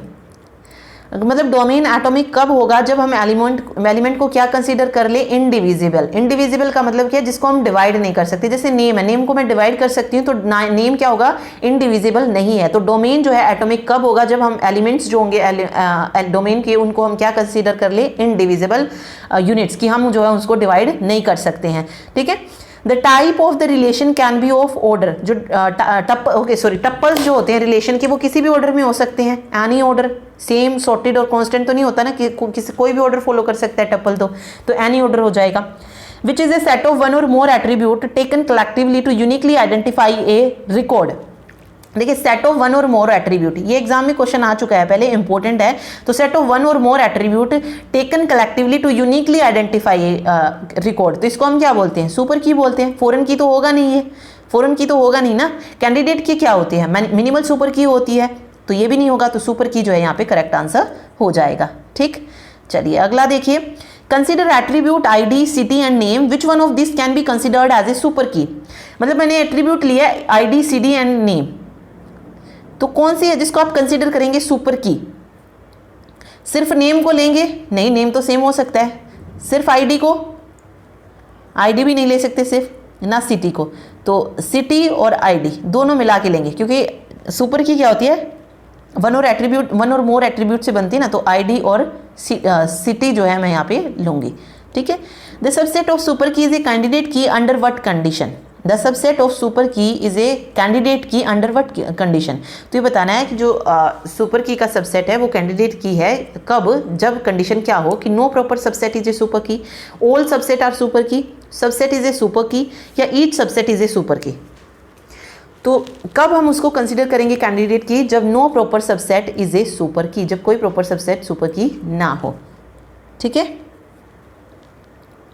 A dash is a property of the entire relation rather than of the individual tuples in which each tuple is unique. तो a key is a property of the entire relation rather than of the individual tuple in which each tuple is unique. Key हो जाएगा. Which one of the attribute can taken as a primary key? Primary key किसको लेंगे? ID को लेंगे यहाँ पे. Which one of the following can be taken as a primary key? Okay, primary key किसको लेंगे? It should be unique and null value. Can not B. Okay, जिसको हम प्राइमरी की नहीं ले सकते, आईडी को ले सकते हैं, डिपार्टमेंट आईडी भी ले सकते हैं, रजिस्टर नंबर भी ले सकते हैं, लेकिन स्ट्रीट को नहीं ले सकते, क्योंकि स्ट्रीट तो भाई किसी भी दो पर्सन की सेम हो सकती है ना, आईडी सेम नहीं होगी। Department ID same, department ID हो सकती है बाकी से। ठीक है। रजिस्टर नंबर भी नहीं होगा सेम। ओके, डिपार्टमेंट आईडी भी मे भी अलग अलग आईडी में, सॉरी डिपार्टमेंट आईडी भी, हाँ डिपार्टमेंट आईडी भी अलग ही होगी। ठीक है, ठीक है। बी भी जो है ठीक है, स्ट्रीट जो है वो सेम हो सकती है, तो ये प्राइमरी की नहीं होगा। आगे है the relation with the attribute which is the primary key is referenced in another relation, the relation which has the attribute as primary key is called. Okay, क्या कह रहा है, the relation with the attribute, मतलब relation बताएगी attribute की, which is the primary key is referenced in other relation, primary key को हम reference कर रहे हैं अनदर रिलेशन में, the relation which has the attribute as primary key is called, मतलब वो एट्रीब्यूट जिसको हम एज ए प्राइमरी की यूज कर रहे हैं वो क्या कैसी रिलेशन हो जाएगी, रेफरेंस्ड रिलेशन हो जाएगी, तो उसको हम रेफरेंस्ड रिलेशन बोलेंगे। फिर the dash is the one in which the primary key of one relation is used as a normal attribute in another relation is called referencing relation. ठीक है, यही तो हमने पढ़ा था ना, वो फॉरेन की जब हमने पढ़ा तो पढ़ा था ना कि अगर हमारा एक्स जो है क्या कर रहा है, डिपेंड है वाई पे, एक्स हमारा वाई पे डिपेंड है, तो वाई हमारा क्या है वहां पे रेफरेंसिंग रिलेशन है, और जो फॉरेन की आ रही है एक्स वो क्या हमारी रेफरेंस्ड रिलेशन है। ठीक है, तो ये इसमें बताया गया है। A dash integrity constraint require that value appearing in specified attribute of any type in the referencing relation also appear in specified attribute of at least one tuple in the referenced relation। तो ये किस में था, referential integrity constraint में था ना, जिसमें हम फॉरेन की का यूज कर रहे थे, तो ये वही बताएगा, तो रेफरेंशियल इंटीग्रिटी कंस्ट्रेंट जो है ये हो जाएगा। ठीक है, the dash operation allow the combining of two relation by merging pair of tuples one from each relation into a single tuple. क्या कह रहा है, बस ये जो डेफिनेशन आपको मैं अब ये करा रही हूँ ना, ये रिलेशनल अलजेब्रा वाली, ये आपको बहुत ध्यान से पढ़ रही हैं, ये बहुत कंफ्यूज करती हैं और गलत हो जाता है हमारा यहाँ पे आंसर। ओके, तो ये थोड़ा सा ध्यान से कीजिएगा और इनको याद रखिएगा। देखिए, द डैश ऑपरेशन कौन सा ऑपरेशन है जो अलाउ करता है कंबाइनिंग ऑफ टू रिलेशन, जहाँ पे हम दो रिलेशंस को कंबाइन करते हैं by merging pair of tuples. ठीक है, क्या कर रहे हैं, मर्ज कर रहे हैं पेयर ऑफ टपल्स को one from each relation into a single tuple. ठीक है, तो कौन सा ऑपरेशन हो जाएगा, ये ज्वाइन ऑपरेशन हो जाएगा। जैसे यहाँ पे था ABC, यहाँ पे था AXYZ, मैंने देखिए सारे जितने भी उसमें एट्रीब्यूट थे उनको क्या किया है, ऊपर लिया है ABC, और जो इसमें सेम था उसको छोड़ दिया है और XYZ जो है यहाँ पे आ गया है। तो मर्ज कर रहे हैं ना यहाँ पे पेयर ऑफ टपल्स को one from each relation into a single tuple, तो ये ज्वाइन हो जाएगा। ठीक है, क्या हो जाएगा, ज्वाइन रिलेशन होगा। यूनियन में हम क्या करते हैं, सारी वैल्यूज लेते हैं, यूनियन में हम क्या करते हैं, सारी वैल्यूज लेते हैं जो, और यूनियन में हमें ऑब्वियस है टेबल भी कैसी ही चाहिएगी, सेम ही चाहिएगी।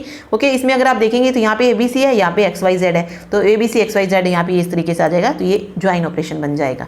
ठीक है, आगे देखिए, the result which operation contains all pair of tuple from the two relation regardless of whether their attribute value match, join, cartesian product, intersection या सेट डिफरेंस। जो ये दी गई है, ये किसकी डेफिनेशन दी गई है, कार्टेशियन प्रोडक्ट की दी गई है। The result which appear contain all pair of tuples, मतलब क्या कंटेन कर रहा है, all pair of tuples from the to relations, जितने भी टपल्स हैं उनके साथ जो है पेयर किया जा रहा है। जैसे 1AX था, इस पूरे को हम किसके साथ मल्टीप्लाई करेंगे, इस वाले के साथ, 1AAB, मतलब XYZ जो भी वैल्यूज थी उन पूरे के साथ जो है हम उसको मल्टीप्लाई कर रहे हैं। देखिए ABC एंड AXYZ, पहले हमने जो ये फर्स्ट रो थी इसको फर्स्ट रो के साथ मल्टीप्लाई किया, फिर हमने इसी फर्स्ट रो को सेकंड रो के साथ जो है डिवाइड किया है, सॉरी क्या कहते हैं, मल्टीप्लाई किया है, तो आ गया नहीं ये वाला चीज। फिर हमारी जो सेकंड रो थी उसको हम फर्स्ट रो के साथ भी मल्टीप्लाई करेंगे, सेकंड रो को हम सेकंड रो के साथ भी मल्टीप्लाई करेंगे। तो यही चीज इसमें कही गई है, the result which operation contain all pair of tuple from the two relation regardless of whether their attribute values match. ठीक है, मतलब ये नहीं देखने की वैल्यू उनकी मैच कर रही है या नहीं, हमें सिर्फ उनको क्या करना है, कंबाइन करना है। ठीक है, वो पेयर जो है लेना है, तो वो हमारा कार्टेशियन प्रोडक्ट हो जाएगा। ठीक है, देखिए मर्ज ज्वाइन में हमने क्या कर रहा है, हम मर्ज करा रहे हैं, मर्ज करा रहे हैं ना दो रिलेशन को, तो जहां पर दो रिलेशन को मर्ज करा रहे हैं वहां पर ज्वाइन हो जाएगा। और जहां पर हम ये ध्यान दिए बगैर कि उनमें एट्रीब्यूट्स जो है वो सेम है या नहीं, उनकी वैल्यू मैच कर रही है या नहीं, और उनको हम जब मतलब जितने भी पेयर ऑफ टपल्स हैं वो सारे के सारे ले रहे हैं दोनों रिलेशन से, तो वो हमारा कार्टेशियन प्रोडक्ट हो जाएगा। फिर the dash operation perform a set union of two similarly structured tuples. देखिए ये देखिए यहाँ पे क्या कह दिया, सिमिलरली स्ट्रक्चर्ड टपल्स, तो ये क्या हो जाएगा, यूनियन हो जाएगा। ठीक है, यहाँ पे ABC था, यहाँ पे XYZ था, ये INT कैर V कैर, तो ये RS है, तो ये क्या हो जाएगा, सिमिलर स्ट्रक्चर्ड जो टेबल होंगी उसको हम लेंगे। ठीक है, चलिए अगला है, the most commonly used operation in relational algebra for projecting A set of tuples from a relation. देखिए मोस्ट कॉमनली यूज्ड ऑपरेशन कौन सा है, सिलेक्ट है। ठीक है, तो सिलेक्ट जो है हम यूज़ करते हैं। देखिए सिलेक्ट के लिए ए सेट ऑफ टपल्स होता है, मतलब सेट ऑफ टपल्स को सिलेक्ट करता है ना ये सिलेक्ट, और प्रोजेक्ट जो है ये पर्टिकुलर सिलेक्शन के लिए होता है। इसी तरीके से कार्टेशियन प्रोडक्ट हम पहले ही पढ़ चुके हैं, ज्वाइन जो होता है डिराइव्ड ऑपरेशन होता है ये, यूनियन हो गया, इंटरसेक्शन हो गया, सेट डिफरेंस हो गया। देखिए if you select any one tuple is called project operation, इसमें से मतलब कोई भी टप्पल जब हम सिलेक्ट करेंगे तो उसको हम बोलते हैं प्रोजेक्ट ऑपरेशन, ठीक है। The dash operator take the result of two queries and return only rows appear in both result set, मतलब क्या कह रहा है कि कौन सा ऑपरेटर जो रिजल्ट लेता है टू क्वेरी, मतलब that take the result of two queries and return only rows, सिर्फ मतलब दो क्वेरी ले रहा है लेकिन हमें आंसर में सिर्फ एक रो मिल रही है in both the result set, तो ये होता है इंटरसेक्शन, ठीक है। ये क्या हो जाएगा, इंटरसेक्शन हो जाएगा। आगे है a data dash is a pictorial depiction of the schema of a database that shows the relation in the database their attributes and primary key and foreign key, तो ये हो जाएगा ER diagram is a pictorial depiction of the schema of database that show the relation in a database attribute and primary key and foreign key. Schema diagram भी दे सकता है ये, या ER डायग्राम अगर नहीं दिया तो कंफ्यूज नहीं होना, स्कीमा डायग्राम हो जाएगा वहाँ पे, ठीक। तो ये दिखाई गई है उसकी पूरी वो। The dash provide a set of operation that take one और more relation as input and return a relation as an output. क्या कह रहा है कि एक से ज़्यादा रिलेशन को हम इनपुट की फॉर्म में लेते हैं और जो आउटपुट मिलती है वो भी हमें टेबल की फॉर्म यानी कि रिलेशन की फॉर्म में मिलती है, तो ये रिलेशनल अलजेब्रा होता है। एक और चीज़ याद रखनी है आपको, relational algebra procedural query language होती है और दूसरी कौन सी थी, रिलेशनल कैलकुलस, वो कैसी होती है, नॉन प्रोसीजरल कैलकुलेशन होती है। अब इसी तरीके से दो और चीज़ें इसमें आती हैं, एक आती है जनरलाइजेशन और दूसरी होती है स्पेशलाइजेशन। ये देखिए कैसी होती है, यहाँ से जो क्वेश्चन पूछा जाता है टॉप डाउन अप्रोच और बॉटम अप्रोच पूछा जाता है। तो जनरलाइजेशन की अगर मैं बात करूँ तो जनरलाइजेशन जो होती है ये बॉटम अप अप्रोच होती है और स्पेशलाइजेशन जो होती है ये टॉप डाउन अप्रोच होती है, ठीक है। बस ये चीज़ें इसमें आपको याद रखनी है। तो ये रिलेशनल अलजेब्रा हो जाएगा। आगे है which one is use to define the structure of relation, deleting relation and relational schema. तो देखिए यहाँ पे डिफाइन की बात होगी, स्ट्रक्चर को डिफाइन कौन करता है रिलेशन की, DDL करता है ना, DDL कमांड्स जो होती हैं, स्कीमा, कंप्लीट टेबल, क्रिएट करना, डिलीट करना, ड्रॉप, ट्रंकेट, ये DDL कमांड हो जाएंगे। यहाँ पे हम मैनिपुलेशन करते हैं डाटा लेवल, सिलेक्ट होगी या अपडेट कुछ कर रहे हैं उसमें तो वो सब DML में चला जाएगा। आगे है which one of the following provide the ability to query information from the database and to insert tuple into delete tuple from and modify tuple in the database, ठीक है। तो इंसर्ट करना, डिलीट करना या मॉडिफाई करना tuples को database में, ये DML कमांड हो जाएगी। आगे दिया है select asterisk from employ, what type of statement is this. Select कर रहे हैं ना, सिलेक्ट मैंने आपको बताया था वैसे तो क्वेरी लैंग्वेज होती है लेकिन इसको हम किस में यूज़ करते हैं, DML में, मैनिपुलेशन के लिए भी यूज़ करते हैं, तो ये DML हो जाएगी, ठीक है। The basic data type char is a dash length character string and varchar is dash.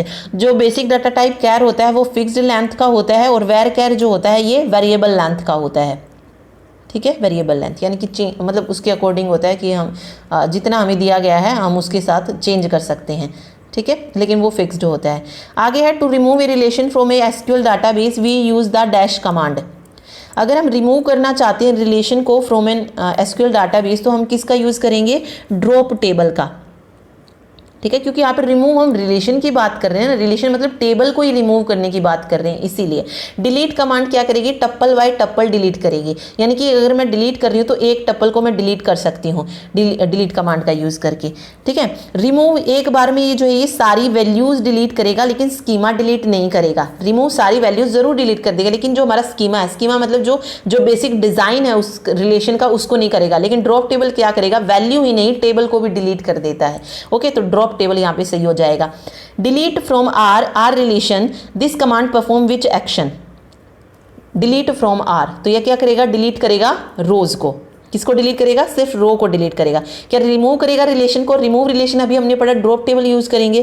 Clear relation entries की, रिलेशन एंट्रीज की को क्लियर कर दिया, नहीं। फील्ड को डिलीट करेगा, नहीं, ये डिलीट करेगा रोज को, ठीक है। आगे है insert into instructor values, what type of statement is this, या क्या करना है, हमें इंसर्ट करना है। इंसर्ट हम किस में यूज़ करते हैं, DML कमांड है तो DML हो जाएगा ये। Update that violate dash are disallowed,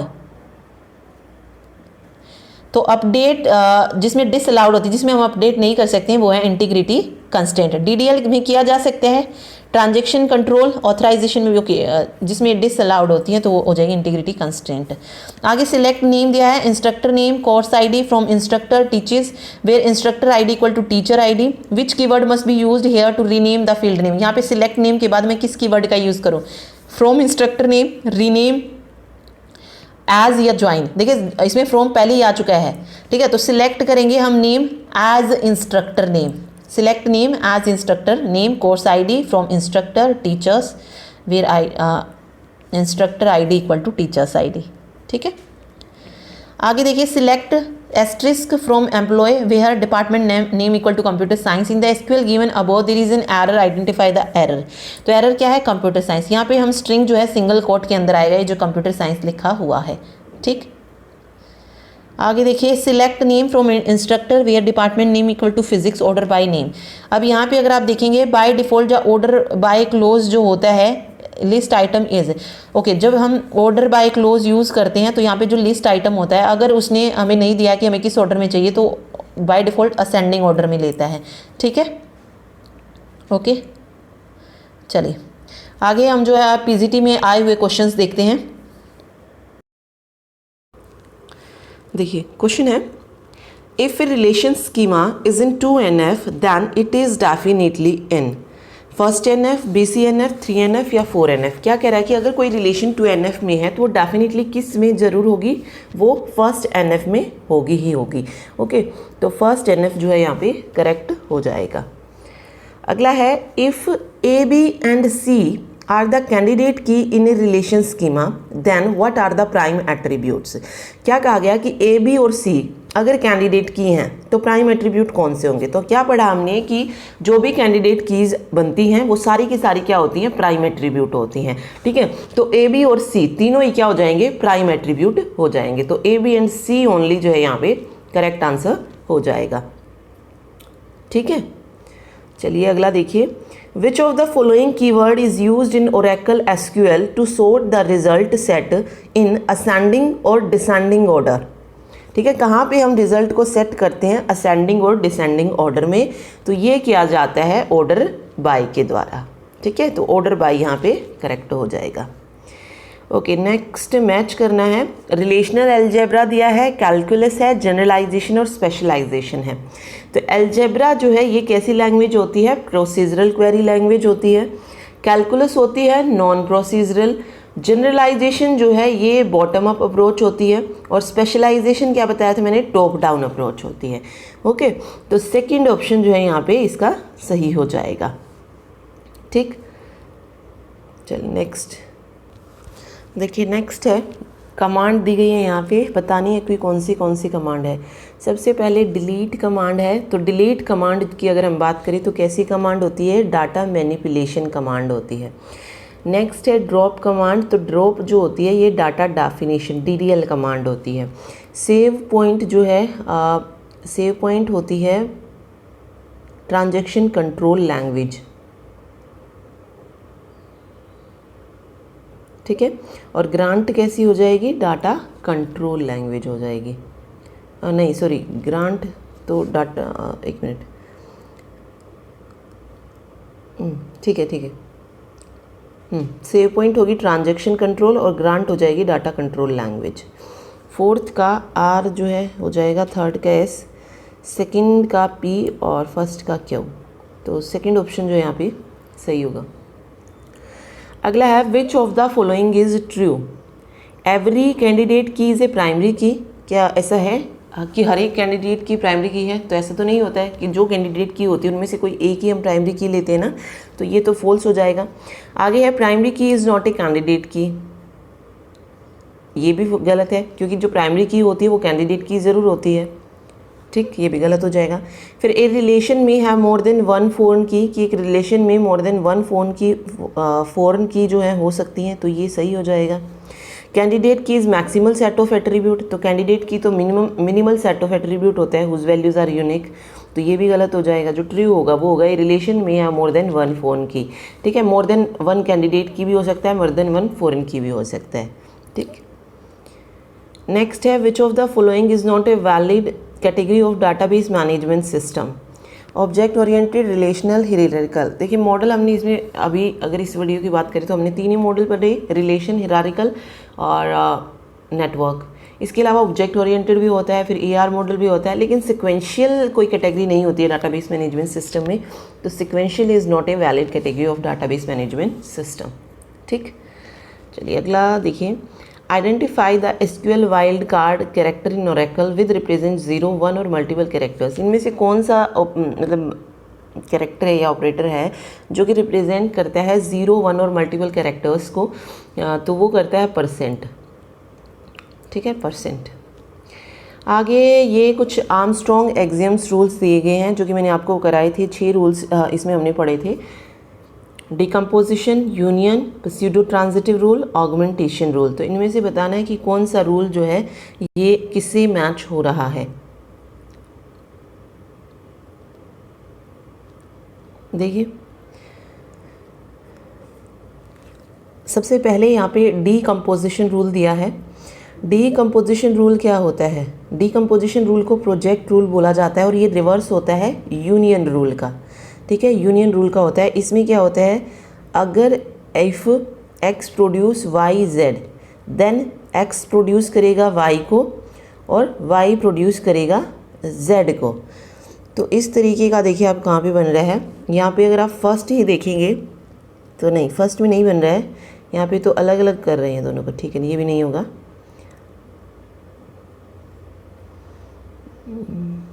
तो यहाँ पे जो सही बनेगा, ओके, इसमें थोड़ी सी मिस्टेक है क्योंकि बुक्स वगैरह में जो गिवन है उसमें यही है कि अगर मान लीजिए यहाँ पे दिया है अल्फ़ा प्रोड्यूस कर रहा है बीटा गामा को, तो अल्फ़ा प्रोड्यूस करेगा बीटा को और बीटा प्रोड्यूस करेगा गामा को। अदरवाइज़ अगर सेम एज इट इज़ रहता है तो ये तो यूनियन रूल भी जो है एज इट इज़ ऐसा ही बन जाएगा। ठीक है, तो डिकम्पोजिशन रूल में यही होता है कि x y z को प्रोड्यूस कर रहा है तो x प्रोड्यूस करेगा y को और y प्रोड्यूस करेगा, नहीं सॉरी x ही प्रोड्यूस करेगा, ओके सॉरी, x ही प्रोड्यूस करेगा z को। लेकिन ये रिवर्स में क्यों बोला इसने कि यहाँ पर कंडीशन ये होती है कि x प्रोड्यूस कर रहा है y z को, तो x y को भी प्रोड्यूस करेगा और x z को भी। यूनियन में क्या होता है कि अगर हमारे पास x प्रोड्यूस कर रहा है y को और x प्रोड्यूस कर रहा है z को, तो वहाँ से क्या निकलता है कि x जो है ये ऑल्सो प्रोड्यूस करेगा y z को।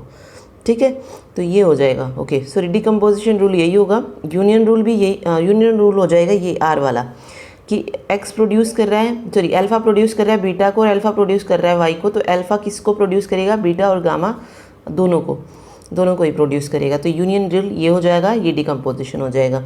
अब इसमें 2 रूल हो रहे हैं, प्स्यूडो ट्रांजिटिव रूल और ऑगमेंटेशन रूल। प्स्यूडो ट्रांजिटिव रूल क्या कहता है, if x determine y and y z determine w, मतलब कोई भी एक और ले लिया हमने w, देन x z जो है ये डिटरमाइन करेगा w को। क्या कह रहा है कि अगर x डिटरमाइन करता है y को और y z जो है ये डिटरमाइन कर रहा है किसी और w को, तो x z भी जो है डिटरमाइन करेगा w को।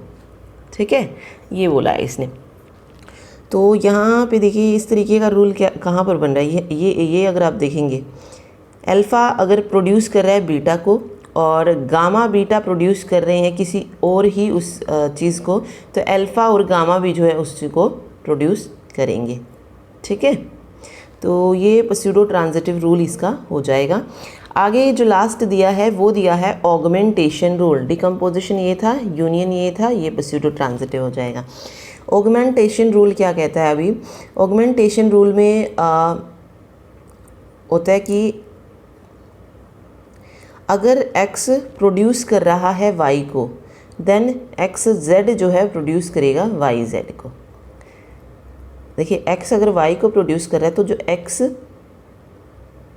z होगा x y को, x y है, फिर हमने x के साथ कुछ भी मान लीजिए कोई टर्म जोड़ी तो वो जो है y z को भी प्रोड्यूस करेगी।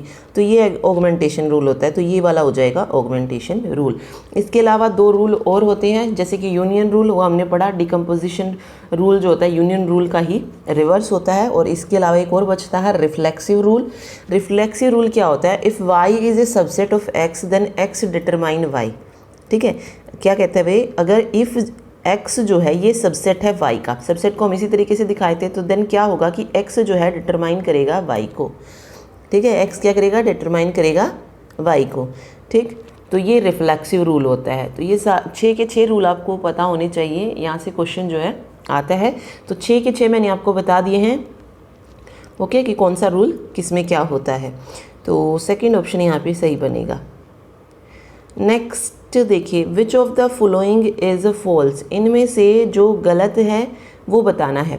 सेकेंडरी की इज़ ऑल्सो ए कैंडिडेट की, हाँ तो पॉसिबल है, सेकेंडरी की जो है कैंडिडेट की हो सकती है, ठीक है, वही तो पढ़ा हमने, जो कैंडिडेट की होती है उसमें से हम एक प्राइमरी की चुनते हैं और जो बाकी बच जाती हैं वो कौन सी होती हैं, सेकेंडरी की, या जिसको हम अल्टरनेट की भी बोलते हैं, ठीक है।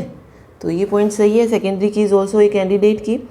सुपर की सेटिस्फाई द मिनिमलिटी कंडीशन, ये गलत हो जाएगा, क्योंकि मिनिमलिटी की जो कंडीशन है उसको कौन सेटिस्फाई करता है, कैंडिडेट की करती है ना, कैंडिडेट की क्या होती है, मिनिमल सुपर की होती है ना, या मिनिमल की होती है। तो यहाँ पे ये वाला जो है गलत हो जाएगा, तो इसमें फॉल्स से पूछा था, तो राइट आंसर यही होगा।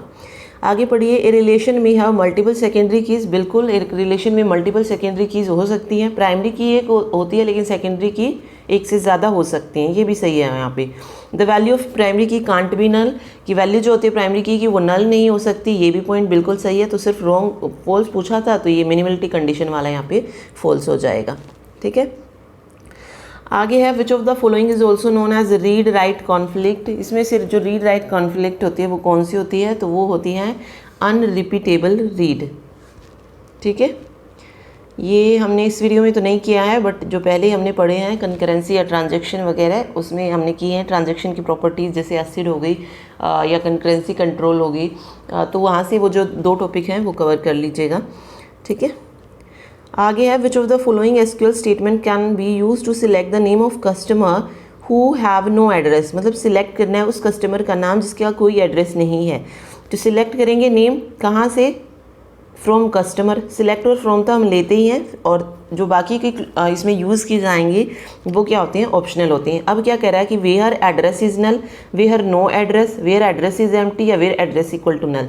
तो इसको सही तरीका क्या होता है इसको लिखने का, select name from customer where address is null जो है सही होगा। तो फर्स्ट ऑप्शन यहाँ पे करेक्ट हो जाएगा, ठीक है। ओके, सेम क्वेश्चन है। The SQL alter table statement is used to delete existing record, insert or modify record, drop an existing table, या add, delete और modify column in an existing table। तो alter table का use हम add, delete और modify column को करने के लिए करते हैं, ठीक है। तीनों काम add, delete और modify column in an existing table, ये alter table statement का काम होता है। तो डी ऑप्शन इसमें करेक्ट हो जाएगा। आगे है, which of the following category of join returns all records when there is a match in either left और राइट, ठीक है, कि मतलब ज्वाइन कर देता हूँ सभी रिकॉर्ड्स को, चाहे वो लेफ्ट वाली रिलेशन में है या राइट वाली में। अब देखिए इसके लिए कौन सा बनेगा, लेफ्ट और राइट सभी को, यानी कि ये सारी चीज़ें जिसमें कवर हो जाएंगी। ये किस में पढ़ा था हमने, लेफ्ट राइट सेम सब कुछ जिसमें आ जाएगा, किस में आएगा, ये फुल आउटर ज्वाइन में आएगा। तो ये फुल आउटर ज्वाइन हो जाएगा। राइट आउटर ज्वाइन में सिर्फ राइट वाले सर्कल में करेंगे, और लेफ्ट आउटर ज्वाइन में सिर्फ लेफ्ट होगा, और इनर में जो दोनों में कॉमन होता है, ओके।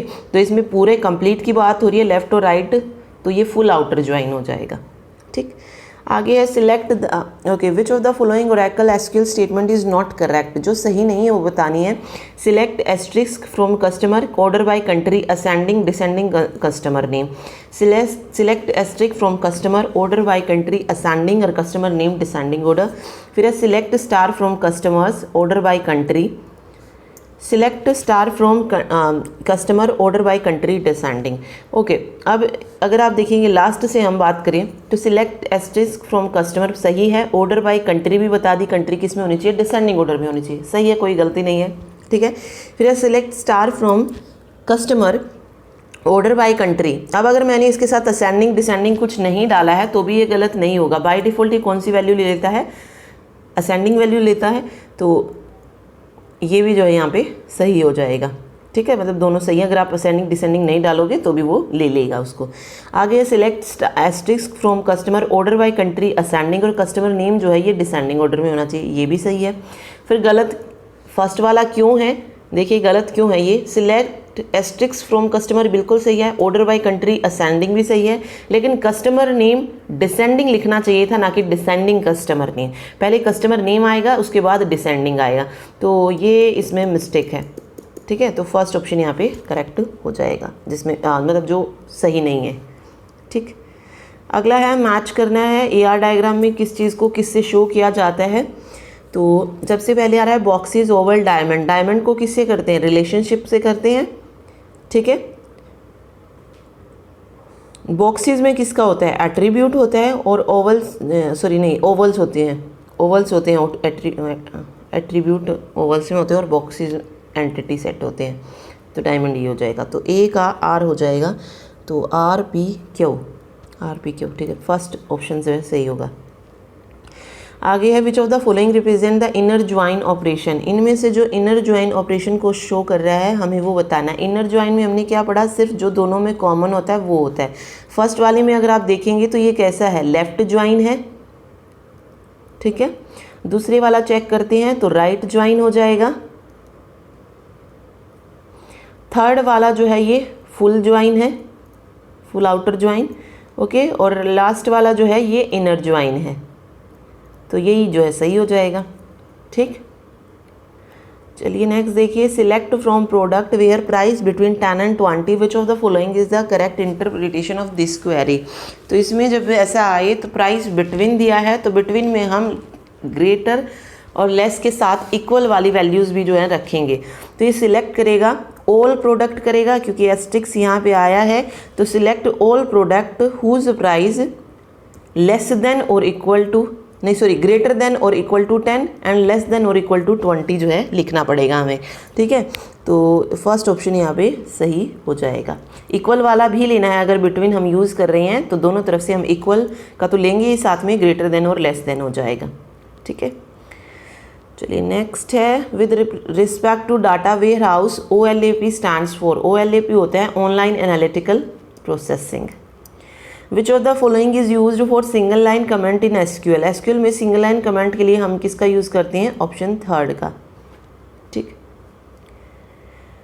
ओके, नेक्स्ट देखिए, which of the following command is used with SQL select statement in Oracle to return only distinct value. इनमें से कौन सी कमांड है जो यूज़ की जाती है SQL सिलेक्ट स्टेटमेंट के साथ तो return only distinct value. Distinct value के लिए हम किसका यूज़ करेंगे? डिस्टिंक्ट का ही यूज़ करेंगे, तो डिस्टिंक्ट सही हो जाएगा यहाँ पे। नेक्स्ट है which of the following refers to the number of participating entity type of a relationship type in DBMS। Status, degree, instance या कार्डिनलिटी। इसमें क्या कर रहा है? Participating entity type of a relationship type. जो number of participating entity type हैं वो, तो उनको क्या बोलेंगे हम? इंस्टांस नहीं बोला जाएगा। ठीक है, इंस्टांस क्या होता है? जो एक टाइम पे जो चीज़ें स्टोर की जाती है उसको इंस्टांस बोलते हैं। कार्डिनलिटी क्या हो जाएगा? नंबर ऑफ रोज हो जाएंगी। ठीक है, तो यहाँ पे एंटिटी टाइप पूछा है तो एट्रीब्यूट से रिलेटेड हो जाएगा ये, तो क्या बोल देंगे इसको? हम डिग्री बोलेंगे। ठीक है, नंबर ऑफ एंटिटी टाइप्स या नंबर ऑफ एट्रीब्यूट्स होते हैं ना डिग्री, तो डिग्री जो है यहाँ पे करेक्ट हो जाएगा। Which of the following SQL function is use to evaluate a list of expression and return the corresponding result of a value is matched. INSTR, NVL, decode या ट्रिम। क्या कह रहा है कि कौन सा फंक्शन है जो इवेलुएट करेगा लिस्ट ऑफ एक्सप्रेशन को and return the corresponding result if A value is matched. तो इसके लिए जो SQL फंक्शन यूज होता है वो होता है डिकोड फंक्शन। ठीक, which of the following with respect to view in SQL is false. जो व्यू से रिलेटेड फॉल्स है वो बताना है। A view is a single table. View एक सिंगल टेबल हो सकता है बिल्कुल। A view is considered as a virtual table, consider कर सकते हैं वर्चुअल टेबल भी। A view can derive from the base table और अदर व्यूज, ये भी सही है। A view exist in physical form, ये जो है यहाँ पे फॉल्स हो जाएगा, डी ऑप्शन। तो करेक्ट आंसर इसका ऑप्शन डी होगा।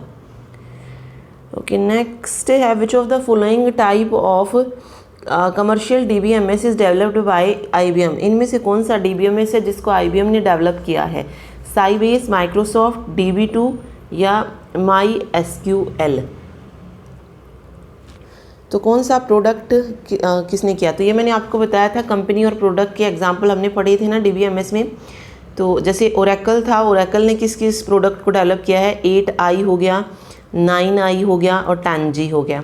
अब यहाँ पे साइबेस दिया है, तो साइबेस ने जिस DBMS को डेवलप किया है वो कौन सा है, अडेप्टिव सर्वर। कौन सा हो जाएगा, अडेप्टिव सर्वर हो जाएगा। माइक्रोसॉफ्ट ने किसको डेवलप किया है, एक्सेस को किया है और SQL सर्वर को किया है। DB2 जो है इसको किसने किया है, DB2 जो प्रोडक्ट है इसको डेवलप किया है IBM ने। इसके अलावा IBM ने किसको और किया है, यूनिवर्सल सर्वर को भी जो है डेवलप किया है। तो DB2 और यूनिवर्सल सर्वर ये दोनों IBM ने डेवलप किए हैं, तो यहाँ पे DB2 जो है करेक्ट हो जाएगा। MySQL ये एक क्या है, ओपन सोर्स DBMS है MySQL, ठीक है। तो DB2 यहाँ पे करेक्ट होगा। अगला है the structure of data files stored in the DBMS catalog separately from the access program में। This property is referred to as program operation dependence, program data dependence, program operation independence या फिर programme data dependence. क्या कह रहा है कि the structure of data file is stored in the DBMS catalog separately from the access program. ठीक है, कोई जो डाटा फाइल का स्ट्रक्चर हम उसको स्टोर कर रहे हैं DBMS कैटलॉग में, जो एक्सेस प्रोग्राम में है उससे सेपरेट, तो उसको क्या बोला जाएगा, तो उसको बोलते हैं प्रोग्राम डाटा इंडिपेंडेंस। ठीक है। Which of the following attribute can be called a multi valued attribute, जिसकी मल्टीपल वैल्यूज़ हो सकती हैं उसको मल्टी वैल्यूड एट्रीब्यूट बोला जाएगा। तो कॉलेज डिग्री हो जाएगा यहाँ पे मल्टी वैल्यूड एट्रीब्यूट। अब जेंडर भी दो हो सकते हैं ना, मेल फीमेल, ठीक है, लेकिन ये मल्टी वैल्यूड नहीं होगा, ये किस में चला जाएगा, कंपोजिट एट्रीब्यूट में। ऐसे ही बर्थ डेट है, जैसे बर्थ डेट भी जो है अलग हो जाएगा, मीन्स बर्थ डेट में अगर हम देखें तो मंथ बनता है, ठीक है, ईयर हो जाएगा, डे हो जाएगा, इस तरीके से, तो वो भी कंपोजिट में जाएगी। कॉलेज डिग्री में क्या होगी, अलग अलग एट्रीब्यूट्स आएंगे ना। ये जो एट्रीब्यूट्स होंगे इसमें वो तो एक दूसरे से रिलेटेड होगी। जैसे हमारा नेम था, नेम में हमने first name, last name, middle name रखा, तो वो हमारा कंपोजिट एट्रीब्यूट बन रहा था, ना कि मल्टी वैल्यू। तो जिसमें मल्टीपल वैल्यूज़ आएंगी एट्रीब्यूट्स की वो होगी, तो कॉलेज डिग्री जो है यहाँ पे क्या बन जाएगा, मल्टी वैल्यूड एट्रीब्यूट हो जाएगा। ठीक है, ओके, ये हो गया। चलिए, विच of the following SQL joint statement returns all the records from the left table and the match record from the right table. Okay, कौन सा है जो कि रिटर्न करेगा all the record from the left table, मतलब जितने भी records हैं लेफ़्ट के वो तो सारे आएंगे ही, और साथ में वो जो कि मैच हो रहे हैं राइट से यानी कि जो दोनों में आएगा वो भी कॉमन आ जाएगा। तो ये किस में होगा, ये लेफ़्ट ज्वाइन में होगा। लेफ़्ट ज्वाइन में ये होता है कि लेफ़्ट वाले तो होती हैं और जो दोनों में मैच होते हैं वो भी आ जाते हैं। ये लेफ़्ट ज्वाइन की जो है डेफिनेशन यहाँ पे दी गई है। ठीक है, लेफ़्ट ज्वाइन यहाँ पे सही हो जाएगा।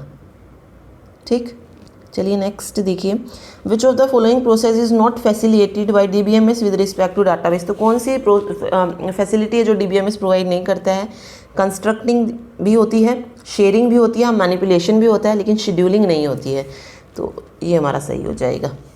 ठीक, okay, which of the following component exist between client and database server in Oracle 3 tier architecture. इनमें से कौन सी है जो 3 टायर आर्किटेक्चर में क्लाइंट और डाटाबेस सर्वर की में एग्जिस्ट करती है, तो वो है application server. Fourth option application server जो है यहाँ पे सही हो जाएगा। अगला है which of the following is one of the front end technology that are most frequently used with MySQL। तो कौन सी जो है यूज़ की जाती है फ्रंट एंड टेक्नोलॉजी MySQL के साथ, तो वो है HTML5, सेकेंड ऑप्शन।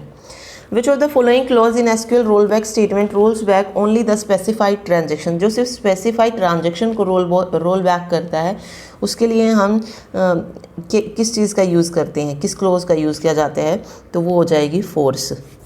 ठीक है, फोर्स क्लॉज का।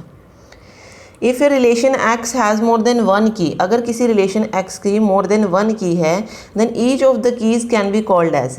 प्राइमरी की तो 1 होता है, फॉरेन की अलग हो जाएगा। अगर कोई रिलेशन में मोर देन 1 की हैं तो उसको हम बोलते हैं कैंडिडेट की। ठीक है, कैंडिडेट की बोला जाएगा। चलिए नेक्स्ट देखिए, third normal form is dependent on which of the following concept. 3NF जो है किस कॉन्सेप्ट को डिफाइन करता है, full functional, non trivial, trivial functional dependency, multi valued attribute या ट्रांजिटिव डिपेंडेंसी। तो देखिए 2NF में हमने पढ़ा था ना, फुल्ली फंक्शनल होना चाहिए, ट्रांजिटिव डिपेंडेंसी नहीं होनी चाहिए, वो सॉरी पार्शियल डिपेंडेंसी नहीं होनी चाहिए, ठीक है। तो फुल्ली फंक्शनल तो ये 2NF का हो जाएगा। और इन सब के लिए मैंने आपको एक लिस्ट बताई थी कि वो लिस्ट आपको जो है याद रखनी है।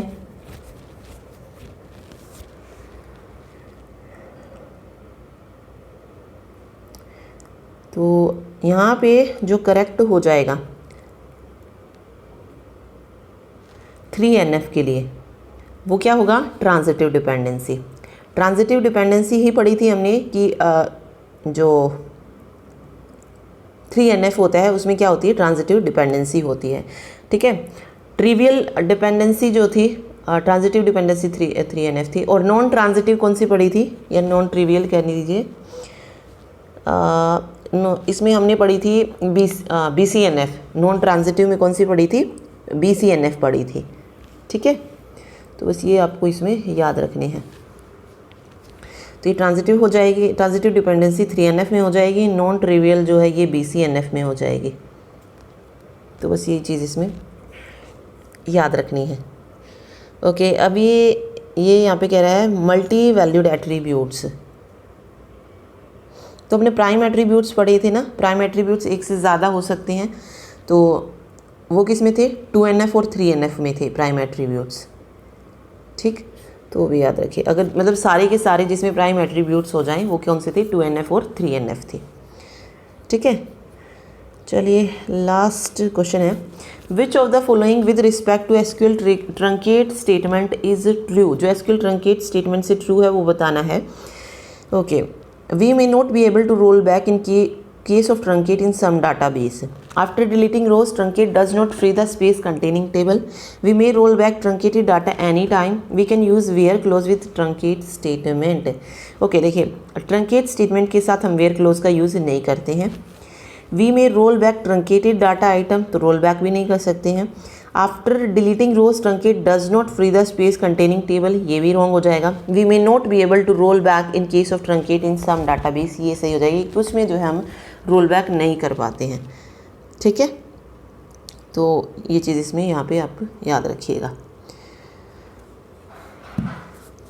तो यही थे क्वेश्चन जो एग्ज़ाम में पूछे गए थे। तो बेसिक चीज़ें करनी है, साथ साथ जैसे मैंने आपको बताया एंटिटी में टेबल पूछी जा सकती हैं, या फिर क्लोजर निकालना कि कौन सी रिलेशन जो है किस में है, 2NF में है, 3NF में है। ओके, वो किस तरीके से आप निकाल सकते हैं। देखिए सबसे पहले वही है, सबसे पहले आप क्या निकालना सीखेंगे, हमेशा 2NF को चेक करेंगे, क्योंकि रिलेशन फर्स्ट NF में तो हमेशा होती ही होती है। 2NF चेक करेंगे, अगर 2NF सही है तो ठीक है, नहीं तो अदरवाइज़ आप 3NF और BCNF को चेक करेंगे, ठीक। लेकिन फर्स्ट NF में वो हमेशा होगी ही होगी, तो उसके लिए आपको चेक करने की ज़रूरत नहीं है। लेकिन अगर कोई रिलेशन ना 2NF में है, ना 3NF में है, ना BCNF में है, तो वो ऑटोमेटिकली किस में चला जाएगा, आंसर फिर फर्स्ट NF में चला जाएगा, ठीक है।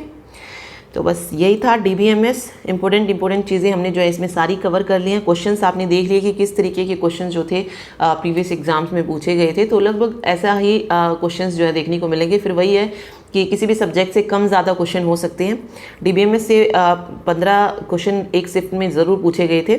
ओके, तो इम्पोर्टेंट है सब्जेक्ट, तो ध्यान से कीजिएगा। Thank you so much.